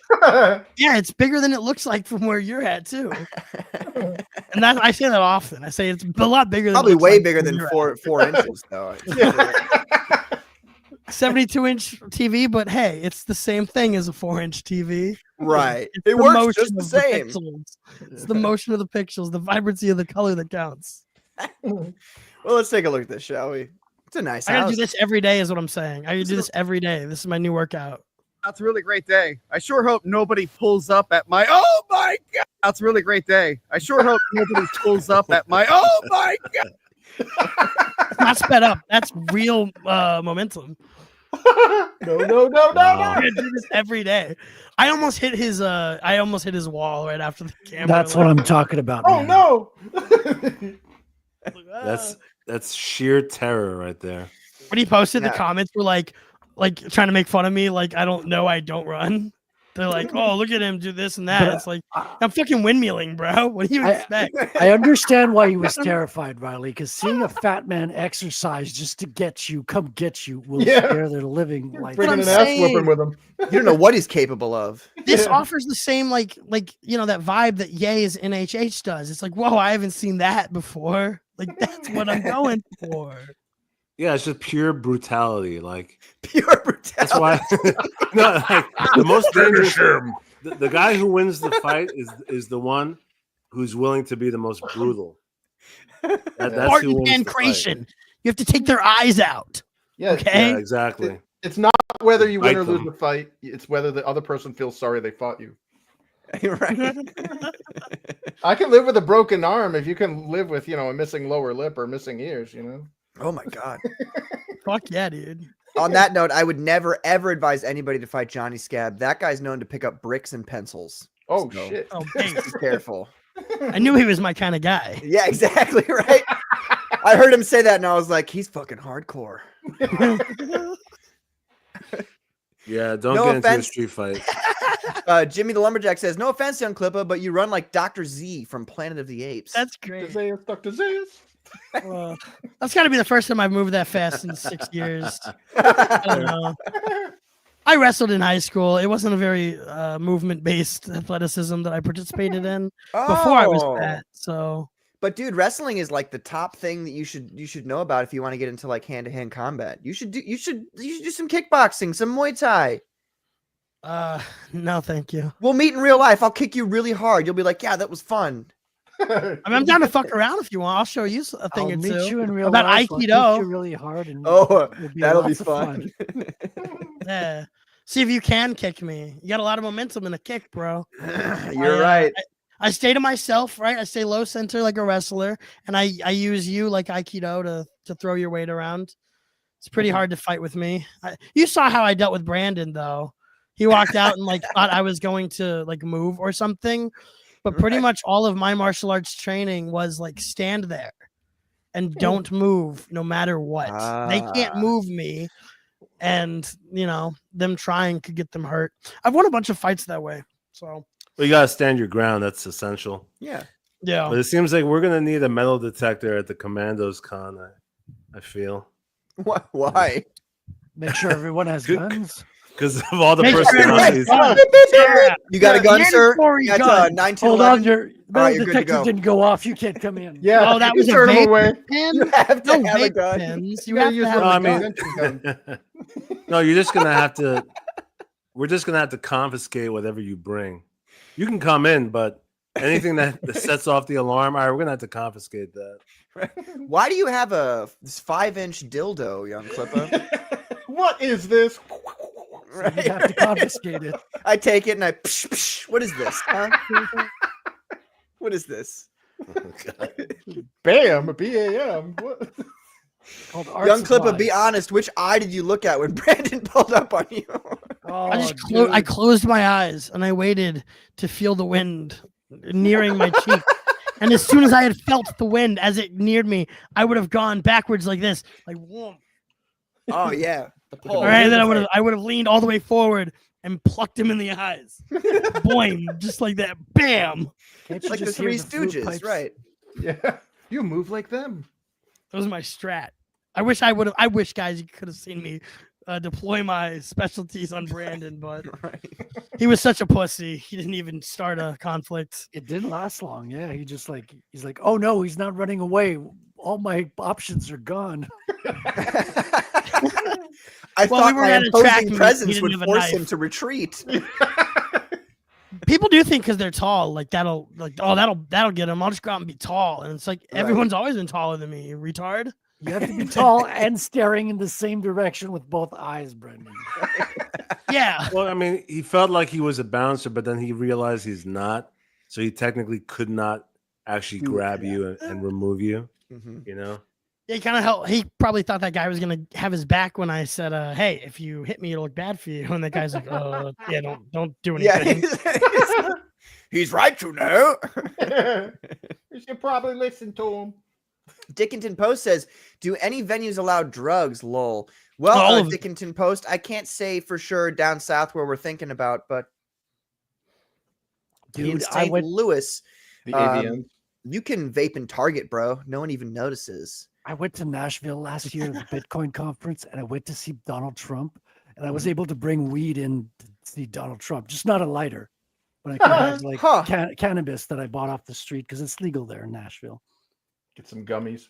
Yep. So not a I lighter. mean, yeah. But, the actual cannabis, you're good. If you really want to partake, just do some edibles. I mean, it's not traceable. Yeah. No, I mean, it's not immediately detectable. Is what I mean. Yeah. Well, I wasn't. And also, planning on neither is bringing- just lighting up a joint in the middle of the convention. This won't be immediately detectable. Probably after like 7 seconds, we'll detect it. But Yeah. Throw it at someone. it'll be okay. He did it. It's not the worst thing you can do at a Bitcoin conference. Definitely, you need to have CG in a state that allows recreational weed. Yeah, there's a lot of people in CG who like smoking, who like drink. I prefer drinking personally. Be careful though. If it allows weed too much, Matt Barr will show up. He'll be there for the weed. Well, Matt Barr is in the South also, so yeah, who knows? Maybe he'll want dangerously close. He might feel compelled to swing by if he hears about it. Yeah, we should make him the keynote speaker. To be honest, I wish somebody would pull up. I wish they would. He shows up, and everybody was like, "Oh, you're here finally! Thank God!" And we like take him to the front of and we just have him. Okay, there you go. And we give him a mic, and we just let him. That'd be hilarious. How amazing would that be? Yeah, he doesn't reply to my DMs anymore. I wonder why. He had forgotten to block me when I got back on Twitter after the arrest, so I just sent him a bunch of messages about how like nice the sky looked and stuff, and like, just like, oh, it's a great day outside. How are you going outside today, Matt? And he didn't react at all. He didn't block me or anything. He just read them. I did that for like a couple days, and then he blocked me. But it's like it was weird. It was like I wasn't sure what he was waiting for, Patrick. Like, like maybe if I said the right thing, he could like share it. But I never said anything not too funny. I don't know. It was funny. He read the message for 2 days straight and then blocked me. Like, I think he might have secretly wanted you to come and grape him. Like he was waiting for me to show up. I wasn't implying I was there. I was just saying it's a nice day outside. I was probably on shrooms. You may be. I didn't want to talk to Matt. I just found it in my phone that I had a bunch of DMs with him before he blocked. I was like, he definitely comes off as a kind of guy who's so lonely that he doesn't have any male friends that he has to start fights with everyone. He probably does think that it's like a camaraderie thing too, a little bit. Like, yeah, we're supposed to fight, man. We're fighters. We're Eagle Scouts out here, and we're playing tug of war or whatever. And now he's very sad because go ahead. I feel like his whole shtick has expired because it's out of gas now, and like nobody's paying attention to him. So he's very sad, and like it's over. Nobody's watching him. Nobody's reading his tweets. He's blocked. So yeah. Well, he could do something really funny, and he could show up at Commando Con and give Patrick a wedgie, I guess. I legit think it should be like a CG con. I want to try to get it as most CG as possible and not be, because let's be real. Let's be honest. There's what, 20? I just think that's really ambitious for your first attempt at something. And that if you did it wrong, you'd be in a laughing stock and an embarrassment, and it would tarnish the future of CG events. But I don't. That's all. Wait a minute, Riley. Earlier you were saying, hold on. Earlier you were talking about dreaming. CG con. You were talking about dreaming too small. And now you're being all pessimistic about this? No, we gotta dream big, brother. You're gonna make this huge. Oh, ye of little faith. If you build it, they will come. If you build Gulf it, of America, come. okay? What? Gulf of America, right? That's a good place. It could be the first Gulf of America promoted event. People aren't using that marketing yet, but it's going to become a whole nother coast for. Oh, we for go tourism. to I see what you're going at, Riley. You go to an existing conference and you rename it Comicsgate Commandos Conference. You've got to. That's how we do it here. That's what Trump would do. Just freaking own it, man. Trump would find somewhere in Tennessee that's already got like a cosplay convention that's comic book themed. And then Trump would go there and he would say, like, if you're Mexican, leave, go away. And then he would start to clean up the convention floor, you know? Dude, you don't even need to tell them to leave. You come with ice jackets and they just run away at the sight of you. Oh my God. All our security is going to have ice coats. Yeah, that's a good bit, actually. Like, we need that'd be pretty funny. That Empire of Comics thing, right? I would find Indie Comics Empire. Everybody wears an Indie Comics Empire jacket. Now I can see this being CG themed, Patrick, but I'm just telling you, look, there's a reason nobody's doing this. It's because whoever does it first and fucks it up the worst will be an outcast that's laughed at endlessly forever. Yeah, well, that's the difference between everybody else and me is that I am already an outcast that gets laughed at all the time forever. So I might as well just do this. PTP's big plan was like, we're gonna do conventions and I'm gonna garner power this way. No, but his was like not a joke like you're saying. There's a difference, okay? And I know you're joking about the power trip that you're on, but I'm just saying, if you fuck it up, you'll have fucked it up. Wait. You're No, joking but the about the power trip? Commandos, We're not really going to Rise to Power? the Commandos Oh. con, even if it's just a small group, will be fine. Because Mhm. that's Yeah. why we're just going to make it a Commandos con. Commandos but all con. of CG is welcome as well. So Yeah. that therefore, if it's small, it's still fine. If it's bigger, Right. then great. You Well, see like, what's you happening, know, if Chris? Chris, do you see I'll what go to happens Commandos here? Con. I had this great idea of a whole Comicsgate, convention, and I was like, I have really high hopes for this. I got big dreams, folks. And all these guys on my panel are like, nah, dude, you're not gonna do it. It's gonna suck. And if it sucks, you're gonna be even more of a laughing stock. You see, Chris, this is what I have to deal with all the time. Yeah. They're all gonna laugh at you. No. Yeah. Everybody already laughs at me. What's the point? Look, you don't have to listen to good advice. People make a lot of money not listening to anything that people. If you can tell get Dick Masterson to tell me not to do a Comicsgate convention, I'll listen to that. Okay. Just Well, get he him would, to. he would just want you to do whatever the thing is it's gonna fuck up and then laugh later. Like it's a Oh different yeah, type now of that I person. think about it, yeah, you're right. I'm warning you. No. I'm coming to you as a friend. You're not wrong. Oh, by the way, I'll go to Patrick, whatever convention you throw, Patrick. Count me in, okay?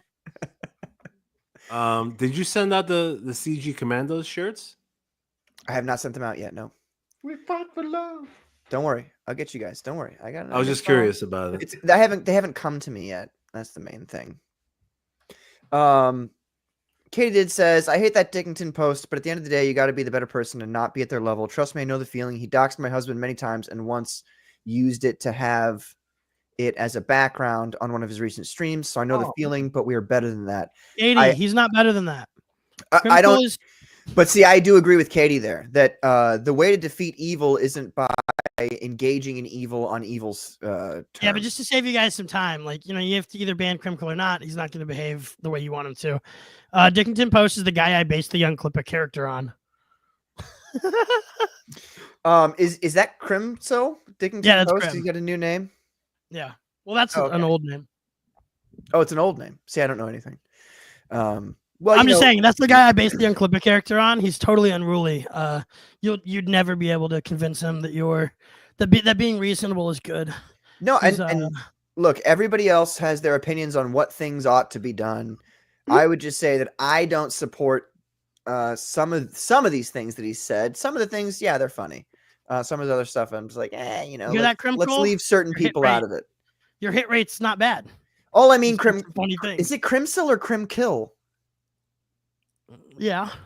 Or at least he says this. I don't think anybody should do anything I do. Don't be me. Yeah. I'm me. I think it was Crimcell. I'm just saving Katie some time in the future, trying to discuss his behavior with him. He knows what you're saying. He agrees with it probably more than you do, and he's acting the other way because it's better to do eerily that. familiar. I don't know. There's people I know that are like that. I'm just not quite sure who. Well, I mean, if you put the they live glasses on, that's one thing. But if you were born with those eyeballs, you're gonna have a really different engagement style. We got one who can see. Yeah, Crim can see. I do want to share something really quick here. So we were sharing the Infinitale Chronicles IndieGoGo earlier, but Chris also has his own website, which we saw a little bit of when he was going through it there. A bunch of different really cool stuff to look at. Really, what a professionally, beautifully made website, dude. This is fantastic. Oh, thanks. Absolutely. Everything that you've shown us so far has been really, really high level quality, and it's very cool to see. Hell yeah. Thanks. So, So are you a USAID guy? Is this a trick or something? Who funded you? How'd you get this far? I have my APEC guy. He's hooked me up. My APEC guy. That's the stereotype, and sadly, it's funny because growing up, all of my Jewish friends and family never lived up to the stereotype, but my dad, who's not Jewish, is the biggest Jewish stereotype I've ever met. He called the dump, or the junkyard, he called it his wishing well at one point. We're like, Dad, what are you doing?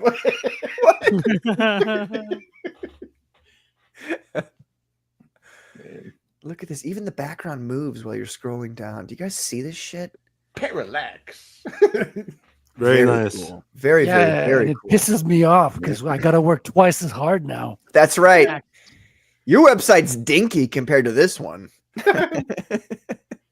I'm just kidding. Oh man. What's wrong with FMC, sleeping psychopathy? Well, it's just not polished. And appearance makes a big difference.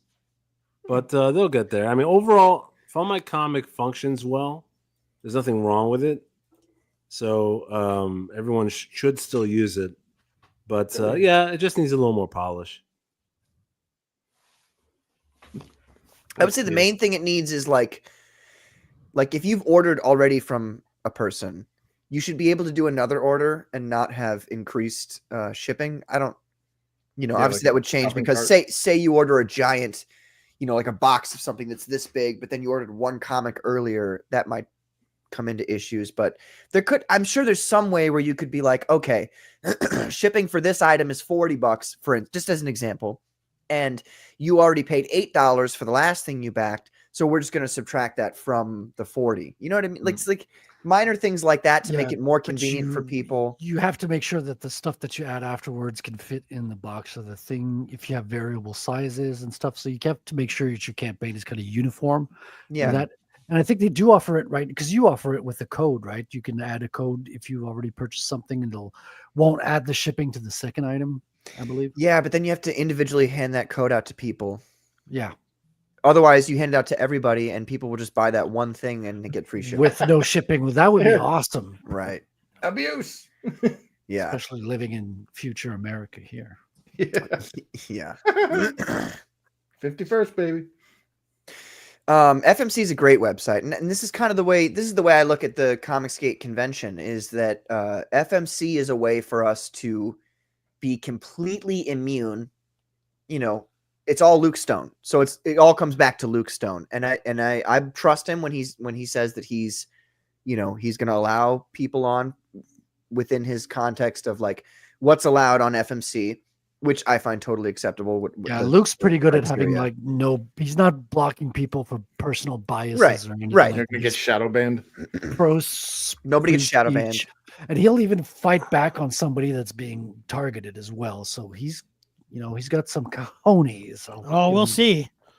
I'll put a comic on there. We'll see how free speech he is. That'll be the test. Was this a challenge? I need to vet this stuff, man. Eric wasn't very free speech, was he? Oh yeah. I agree, Patrick. The best aspect about it is that it's completely immune from external bullshit. Like it's created by a comic skater, and so there's not going to be that bias from the outside, and so we can count on it, and that's why we need to continue to use it so that it can stay alive and become better. Like, I know what Sleeping is saying about the mobile version of it. It's not that convenient, but I mean, just bear with it, guys, because it's still functional. Like, it's not like you can't use it. You can make it work. Right. Yeah, the mobile is front end stuff like that can be helped. That can be done with CSS, a little bit of programming. Yeah. Mm-hmm. Yeah. Well, and it's the main idea of being outside of the realm of Marxist overlords who decide what they will and won't allow on the website. Yeah, and he's also giving you the lowest percentage cost. Like, he's only taking 1% now. It's crazy low. You won't find a better deal. Yeah. And he's vetting, like, everyone who puts a project on there, he's vetting personally to make sure they'll fulfill. So you're not going to get like scammed off of his site. Mm-hmm. That's kind of the way I look at this whole Comicsgate convention thing, is like, conventions are already like a problem for people in Comicsgate, because if anybody even if they even get a whiff of you being associated with them, they'll be like, unless you go out and you're like, I hate Comicsgate, they're horrible, they're all bigots, which isn't true. It's not a true statement. Like, you may not like certain people in Comicsgate, but that's the whole statement is not true. That's what the convention, I think, does, is it opens up where we say, no, we want to be here. And if the Comicsgate chat and the fans want to be there, then it will become a real thing. So the struggle is mostly at this point just getting people to say, yes, I want to go to this. I would go to this if it were a thing. So there has to be conversations had, which I guess falls on my shoulders. FMC has Cecil and Bosch's books, so he allows the audience to find them. Yes, exactly. Yeah, and even JDA, like JDA, and not like vouching for JDA of all things, but he had a Warhammer copyright issue with one of his comics because he wanted to do a Space Marine, and Luke backed him because he's like, no, technically the copyright for a Space Marine is too generic. You're allowed. We'll back you. We'll keep you on. Mm-hmm. So that's good. You want it applied unilaterally to your enemies and your friends alike, so that when you become their enemies, they still have an expectation to platform you. Keep your friends close and your enemies closer. Right? Precisely. You're right. I do need to work on the game plan, Jimmy. You're right. It's all very touch and go at the moment. Although I do know that halfway through the convention, I'm going to announce that it's actually not the Comicsgate convention, but the Great Horse Off of 2025. And I'm going to force everybody to draw a horse, and we're going to vote on who wins. Just know that when planning things like live events, there's so much you have to think about. I mean, like, live events is like my background, but like just a gathering of people in somewhere for a weekend, you have to think about not just the location, but like other events in that area during that you might want to piggyback on, just so that it's easier to group a bunch of people in one place. You want to think about holidays that might be detracting from your, the interest of your thing. If you're within 6 months of any other big convention, then people are gonna have to make choices, and that's about half the year. So you gotta like if your audience is this audience, then like you might have to plan it to be equidistant away from Comic-Con, like the big one. Yeah, you know what I mean. So that people potentially have a chance to go to both if they only would have gone to one or two that year. You also want to check in the state that you're going to hold the conference in, that you don't have any warrants against you. When you go there. That might just be a me problem, but for other people. Headless Bourgeoisie says, I thought you were going to say a horse off like the kind they have in Tijuana. He's just mad he never made it to BronyCon. He wants to bring it back. Listen, we'll be live drawing JJ Trujillo's horse when he comes in on his buggy. Right. Now, see, after he's got two horses. Don't talk about JJ like that. He's got at least two horses to pull that wagon. What are Stallion fans called? Like, what are My Girthy Stallion fans called, and how do we get a convention for them going? A la BronyCon. Because that could work. You could get normie ass people to be like, I like the GirthyCon? That might attract a different crowd, though. Well, it's always going to attract gay. We'll get a lot of women, I think, if we call it GirthyCon. Can you imagine a bunch of guys dressed up as horses trying to get Ethan Van Sciver's autograph? I literally can't imagine this. I mean, yeah, of course I can. That'd be hilarious. Yeah, we could all wear like horseman masks and shit. And like, I have a horseman mask somewhere around here. Oh my god! All right, fantastic stuff. Okay, let's get back to the campaign here for Infinitale. I'm going to present it on my screen here. Sweet. 4,045 is what we were at. Let's refresh, see if we got any new backers. All right, there we go. It's a couple of backers extra, right? So 4,000. We're at 4,105. Fantastic stuff. Thank you guys. I appreciate you. Thank you. Don't say we never did anything for you, Chris. Man, no, honestly, I'm not trying to butter anybody's toast here, but it's real hard getting past the apathy barrier, being a nobody. So, just having me on like this, dude, I really do appreciate it. So thanks. Oh, it's nothing at all, dude. So let's talk as much as you can. I don't want obviously don't want you to give away spoilers or anything, but what's the setting here? The story of Infinitale Chronicles. So Infinitale Chronicles, The War of the Trees, was the kind of origin story of the Fey races, the elves. I didn't when I was making my tabletop role playing game, I didn't want to rip off Tolkien or Dungeons and Dragons, which was essentially ripping off Tolkien. I actually went to the archives room at the Pelham Public Library and got to read really, really old books on. They were translated into English. I'm not sure how well, but the old dusty books where when you move it, like you have to wear gloves to open the book. Nice. So I got to read Finland's Kalevala, Snorri Sturluson's The Volsung Saga, the Mabinogia from Welsh folklore. I got to study things like the Tuatha or the Tuatha the Irish myths, the Book of Invasions. And I started building my mythos off of that stuff. Yeah, I even started reading some of the old Wagner operas, which, believe it or not, are pretty kick-ass. Like I'm pretty sure Tolkien read operas when he was devising some of the Silmarillion, like the Ring of the Nibelung and all that stuff.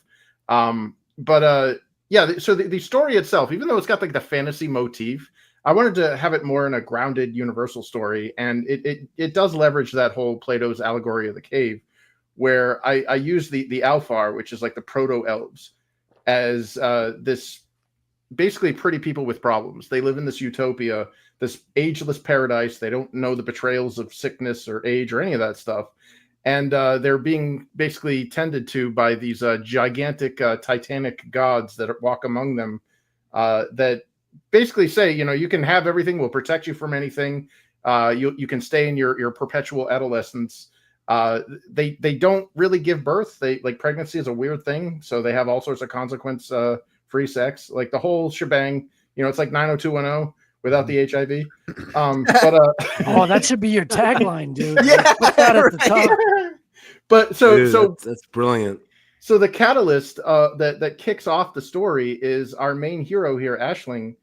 She gets pregnant, and she's a queen. So the seven sovereignties of Foithla are all ruled by queens as a matriarchal society. And she gives birth to this kid, and she starts having these hallucinations because nobody knows what the hell's going on. I mean, they've seen it animals. So they ended up getting an animal husbandry expert to come in and basically be the midwife. And they deliver this kid, and she's going in and out of consciousness. She's got goes into a coma, and she starts seeing these visions. And this thing in this vision, this blue wisp basically starts telling her that everything that she's been told is a lie, and that she needs to go to this forbidden city that her people aren't allowed to go to. And she can retrieve basically the knowledge that she needs to understand the illusion that she's been living in. And she's too weak to do that, so she gets her husband to do it. And he goes out there and he finds this ancient book. And while in the process of doing that, he's breaking the law, so to speak. So he's doing it in secrecy. He's not getting any protection from the gods, and his entire expedition basically gets wiped out by this gigantic royal hydra, which is this, multi-headed dragon thing, rips people apart, eats everybody. And in their hasty escape, they end up being taken prisoner by their people's mortal enemy, these things they call a Cernuti, which are basically fauns or satyrs. And they're these savage I thought that was an Italian slur. It is. It means horned one. Really? Yeah, it's where we get Cernunos, the god of the forest. Or Carnotaur. Yeah.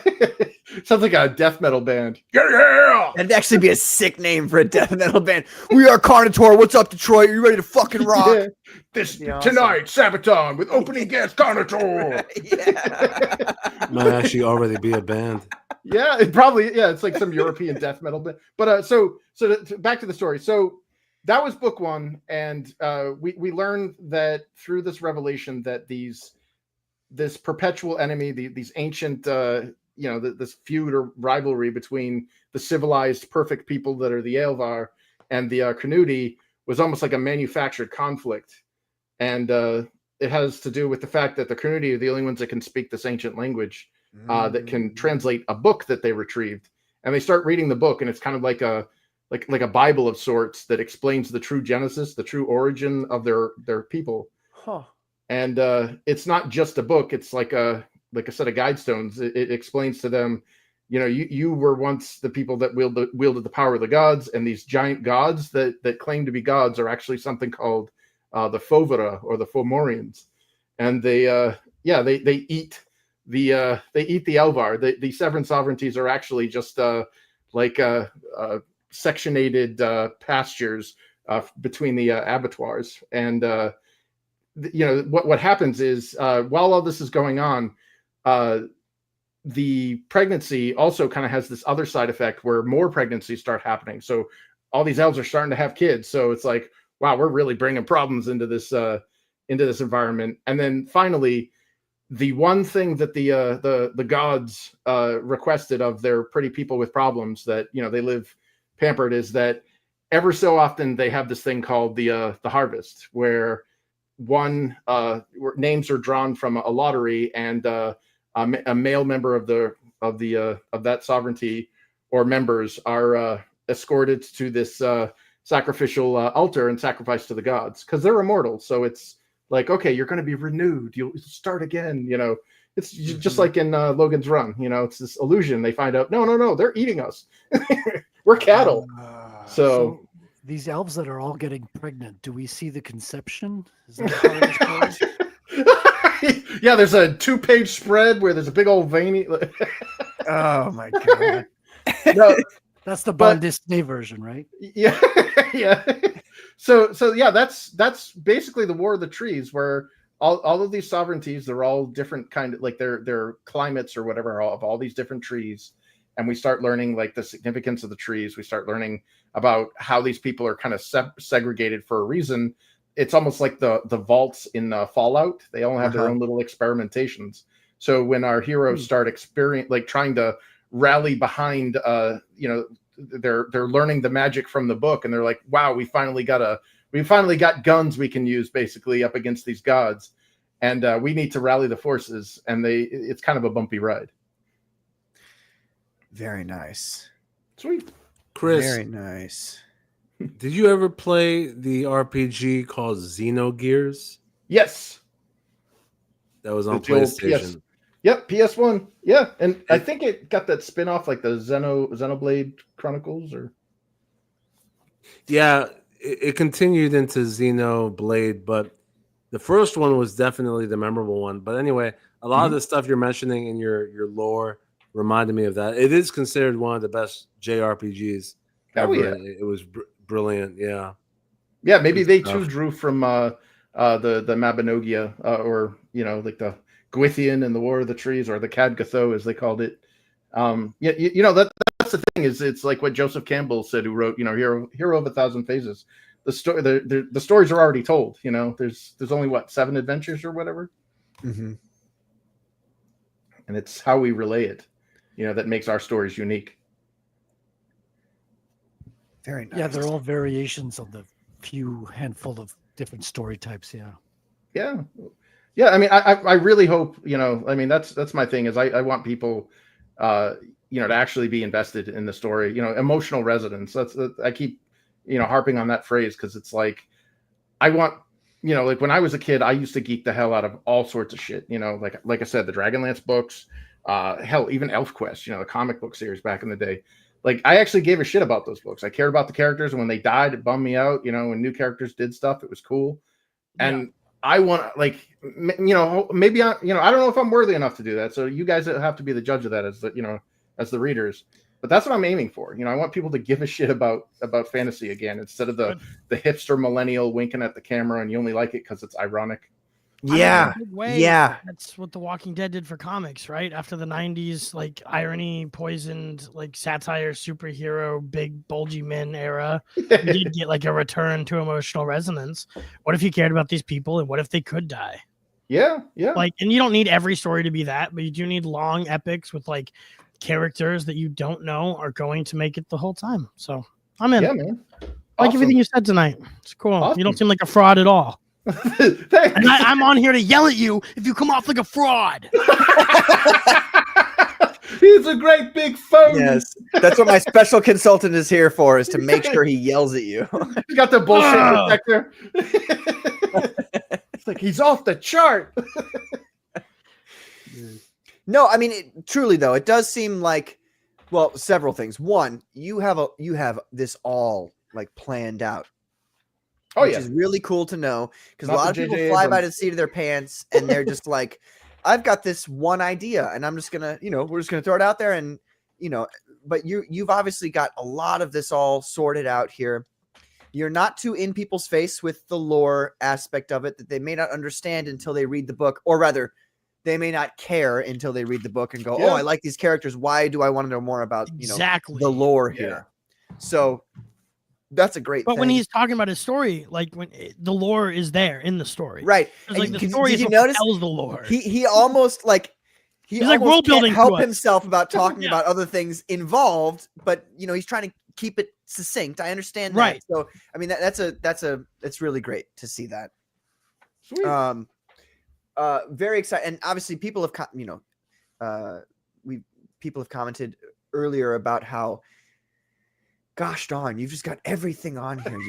You've got magnets, you've got cards, you've got this map here, you've got figurines. I mean, I don't even know how you could afford the figurine aspect of it. Pisses me off, I tell you. I just 3D printed them printed. myself. Yeah. Oh, so you have that makes a lot of sense. That makes a lot more Talent. sense. Okay. Talent is a great way to circumvent budget. Yeah. And the budget does not make up for a lack of talent. Yeah. This is Well- case of that. and making sure that you can do things without the help of other people, like you said, you have a 3D printer, so like printing this off, for instance, this would be an entirely different animal if you had to go to somebody else to print these things. Oh yeah. So it's really, really, really fantastic. Oh my gosh. Sweet. I backed the A cover because that's not the manga cover, right? Did I fuck up? Did I do the right thing? So the standard edition book. Yeah. Okay, yeah. So there is unlike variant covers, these are variant books. So Right. I meant to Yeah. say variant, but I know Yeah, I hope I'm communicating that well. Like that would really suck if somebody's like, "Oh, I bought this one because I like this cover better," and then No, like, "What yeah. the hell is that?" Like, No, Just tell everybody to get the 2-book bundle. I knew that A you and know? B were things that God would be pleased by, and C was something he wouldn't be. So that's why I chose the other two. You watch Yeah. it. There's going to be a Godzilla here eventually that's going to take you just for all your slander of Japan. Yeah, well, you know what? The first real Godzilla is going to be here in America, and it's going to be in St. Louis or where it's going to crawl out of the ark and eat Patrick. It's gonna fucking... Oh man, joke's on you. That'd be a sick death. That'd be cool. That'd be Yeah. awesome. Well, we'll just have to nuke them. Yeah, I right. wish I wish Nuke all of Kaiju St. on all Louis. That'd be so sick. That'd be a good movie, dude. Yes, Why it don't we have a would. St. Louis kaiju movie? Like, how the fuck does he come out of the river? Who doesn't matter? He's here. American Well, Godzilla. and like you see him, he stands up, and you see the scale because he stands up, breaks through the arch. Yes. Fucking Just, destroys the arch it. just goes. Oh, that'd be so sick. You know, when I was a kid, I thought my favorite comic was the one where the Hulk and the Thing fight on top of the arch. I was like, this is the coolest thing Yeah. ever. Of course, they've got You like watching that Percy Jackson show 4 last year, like, windows. oh my god, they're inside of it. Yeah. Did they? Well, Were they really? I didn't. They did a watch fight that. scene inside of the art, and then they Dude. go up the top of it. Well, one of the video games I worked on there, the Defiance, it took place that arch was part of the icon for the Nice. game and the show.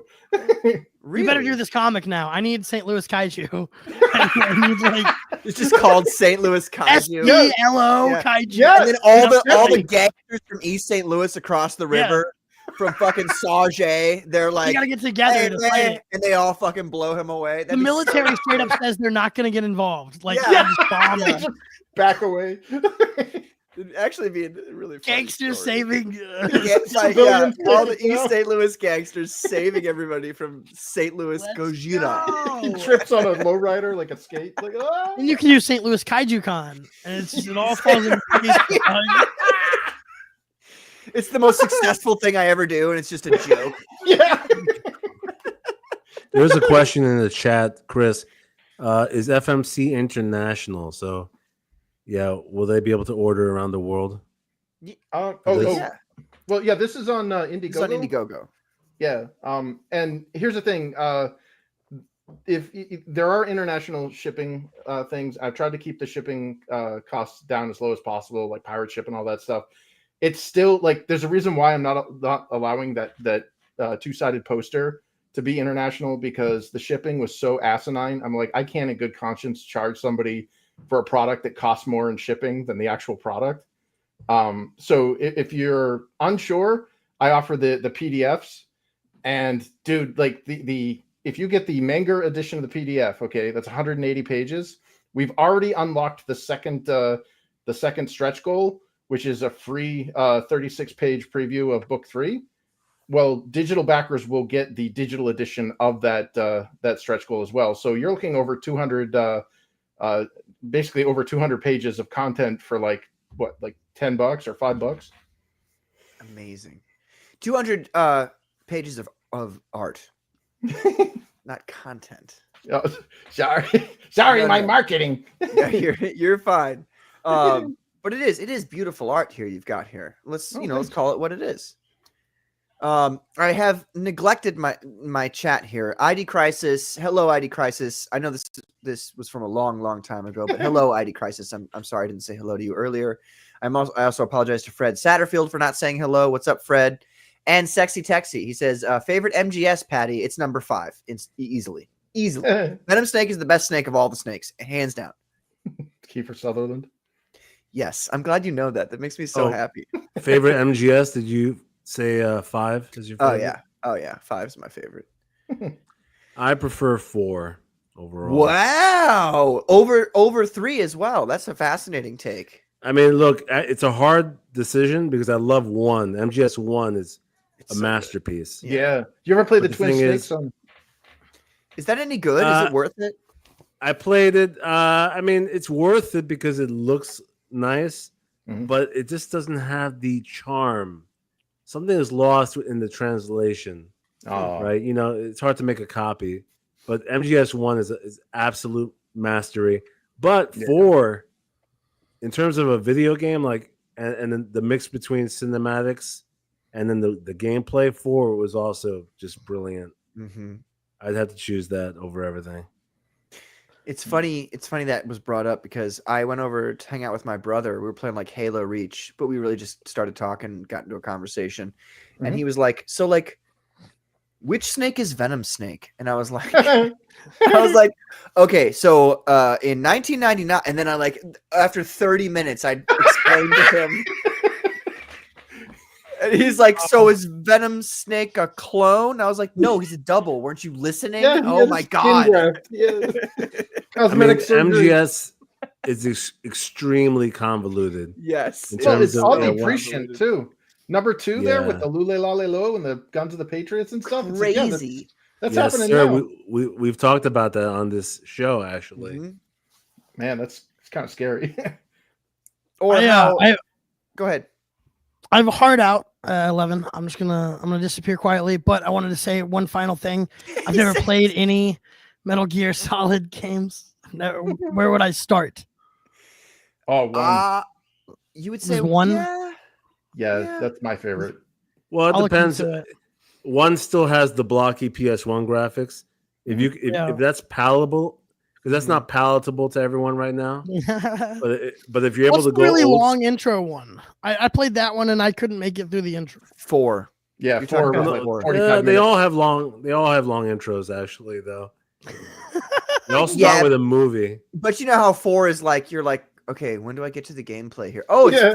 and then literally like you literally walk, like you get into the game and you walk to the door and it's like another cutscene. Another You're like, cutscene. Wait, Okay, wait yeah. a minute. I didn't make it through that, and I was really interested in it, but I might still have it, so I might check it out for you guys. And Riley, argue if you're about it, if you're like me, Riley, and you like can't stand the Japanese exposition thing, yeah, start I hate with- Japanese people. start with 5 and then go, I would say 3, 1, 2. Well, no, let's see here. 3, 1, So 4 is just 2. the worst one, gameplay wise, or what? Like, what's No, it's The just thing- you have to know who the- Solid Snake is to appreciate 4. oh, to like the 4? complaint about 4. The complaint about 4 is that it's basically a movie. There's so many cutscenes that people are Yeah, like, Ah, okay, this is a 45-minute movie. long ones. But the gameplay was sick though, because that was the turning point of the new generation for MGS. But if you want to just do gameplay, Patrick's right. 5 has the most action. 5. Best Okay. Gameplay. hands down. Cool. MGS 3 guys. is the most balanced out of all of them, though. True. I would say. True. Cool. Thanks for You know having me what? on. Actually, Chris. Young Clippa, start with Metal Gear Solid Delta when that comes out in September. I don't That's- want to Yeah. live with you anymore. I'm trying to leave. I hate video games. You don't. Sorry for Thank you. You? Thank you for being here. I release you. Cool book. Yeah. Mint. Hey, Later, thanks, man. man. Yeah, it's nice meeting you, man. Good night, man. All right. Bye. Yes. And Sexy Texy also says, keen for Death Stranding on the beach. I got to be honest with you, Sexy Texy. I played the whole game, and I really went in all the way into that game. And I got to the very end, and what's her name started talking again. You know who I'm talking about. You know Lindsay exactly who Wagner? I'm talking about. And I'm like, shut up. And she goes on for 3 hours of exposition that I already know. And I'm like, I literally at the last. I don't even know if there was more gameplay after that, but I was about an hour into the last cutscene of exposition, and I was like, I'm done. I beat the game. I beat the big boss. I'm good. And I just closed it, and I deleted it from my computer. You actually played through the entire game? I sure did. Yeah, it was fun. I liked it a lot. You it was know, very calming, honestly. yeah, it was Walking through therapeutic. Greenland.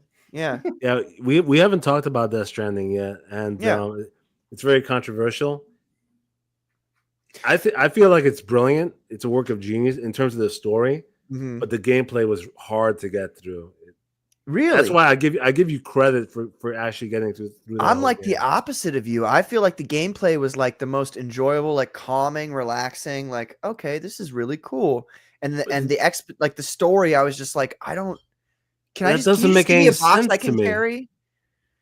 I mean, I know the chat might be, they don't know what we're talking about right now, but how did you have the patience for the walking in the game, but you didn't have the patience for the cutscenes?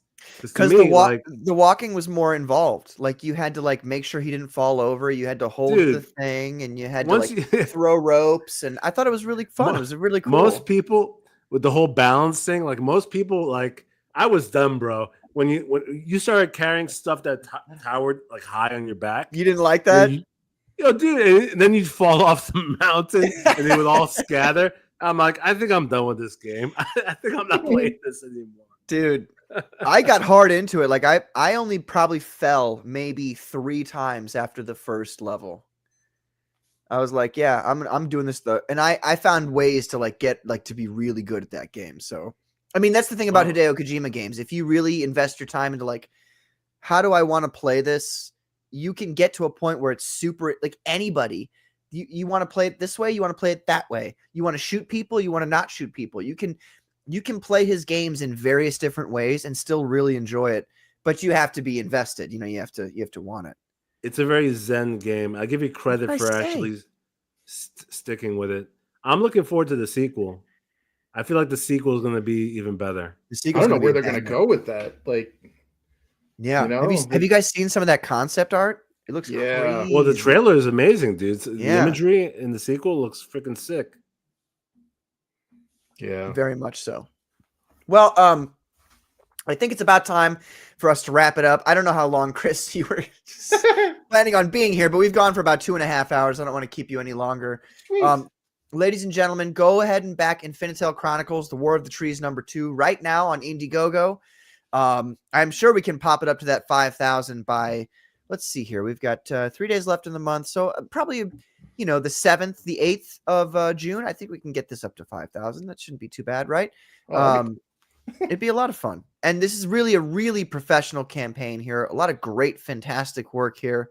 Obviously, Chris is very hyper focused on creating something for the backers that really is of a quality that the backers deserve for the money they spend. So it looks fantastic, dude. And I'm excited to read it.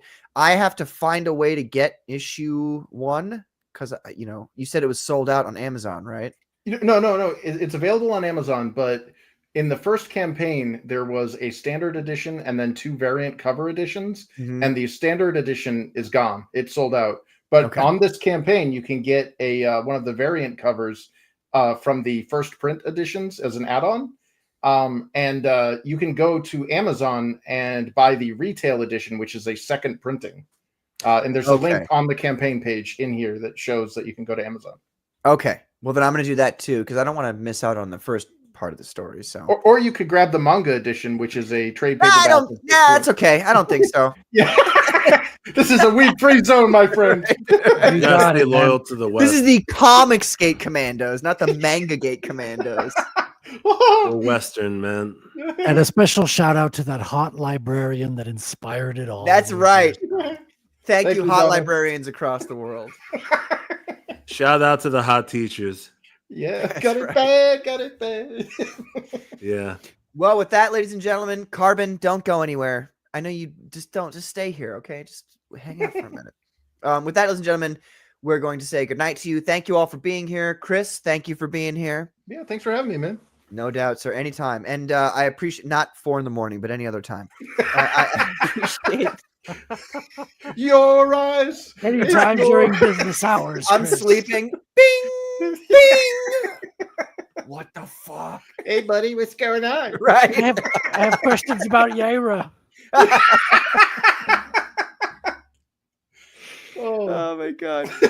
Have a great night, folks. We'll catch you next week on the Comicsgate Commandos. Bye-bye.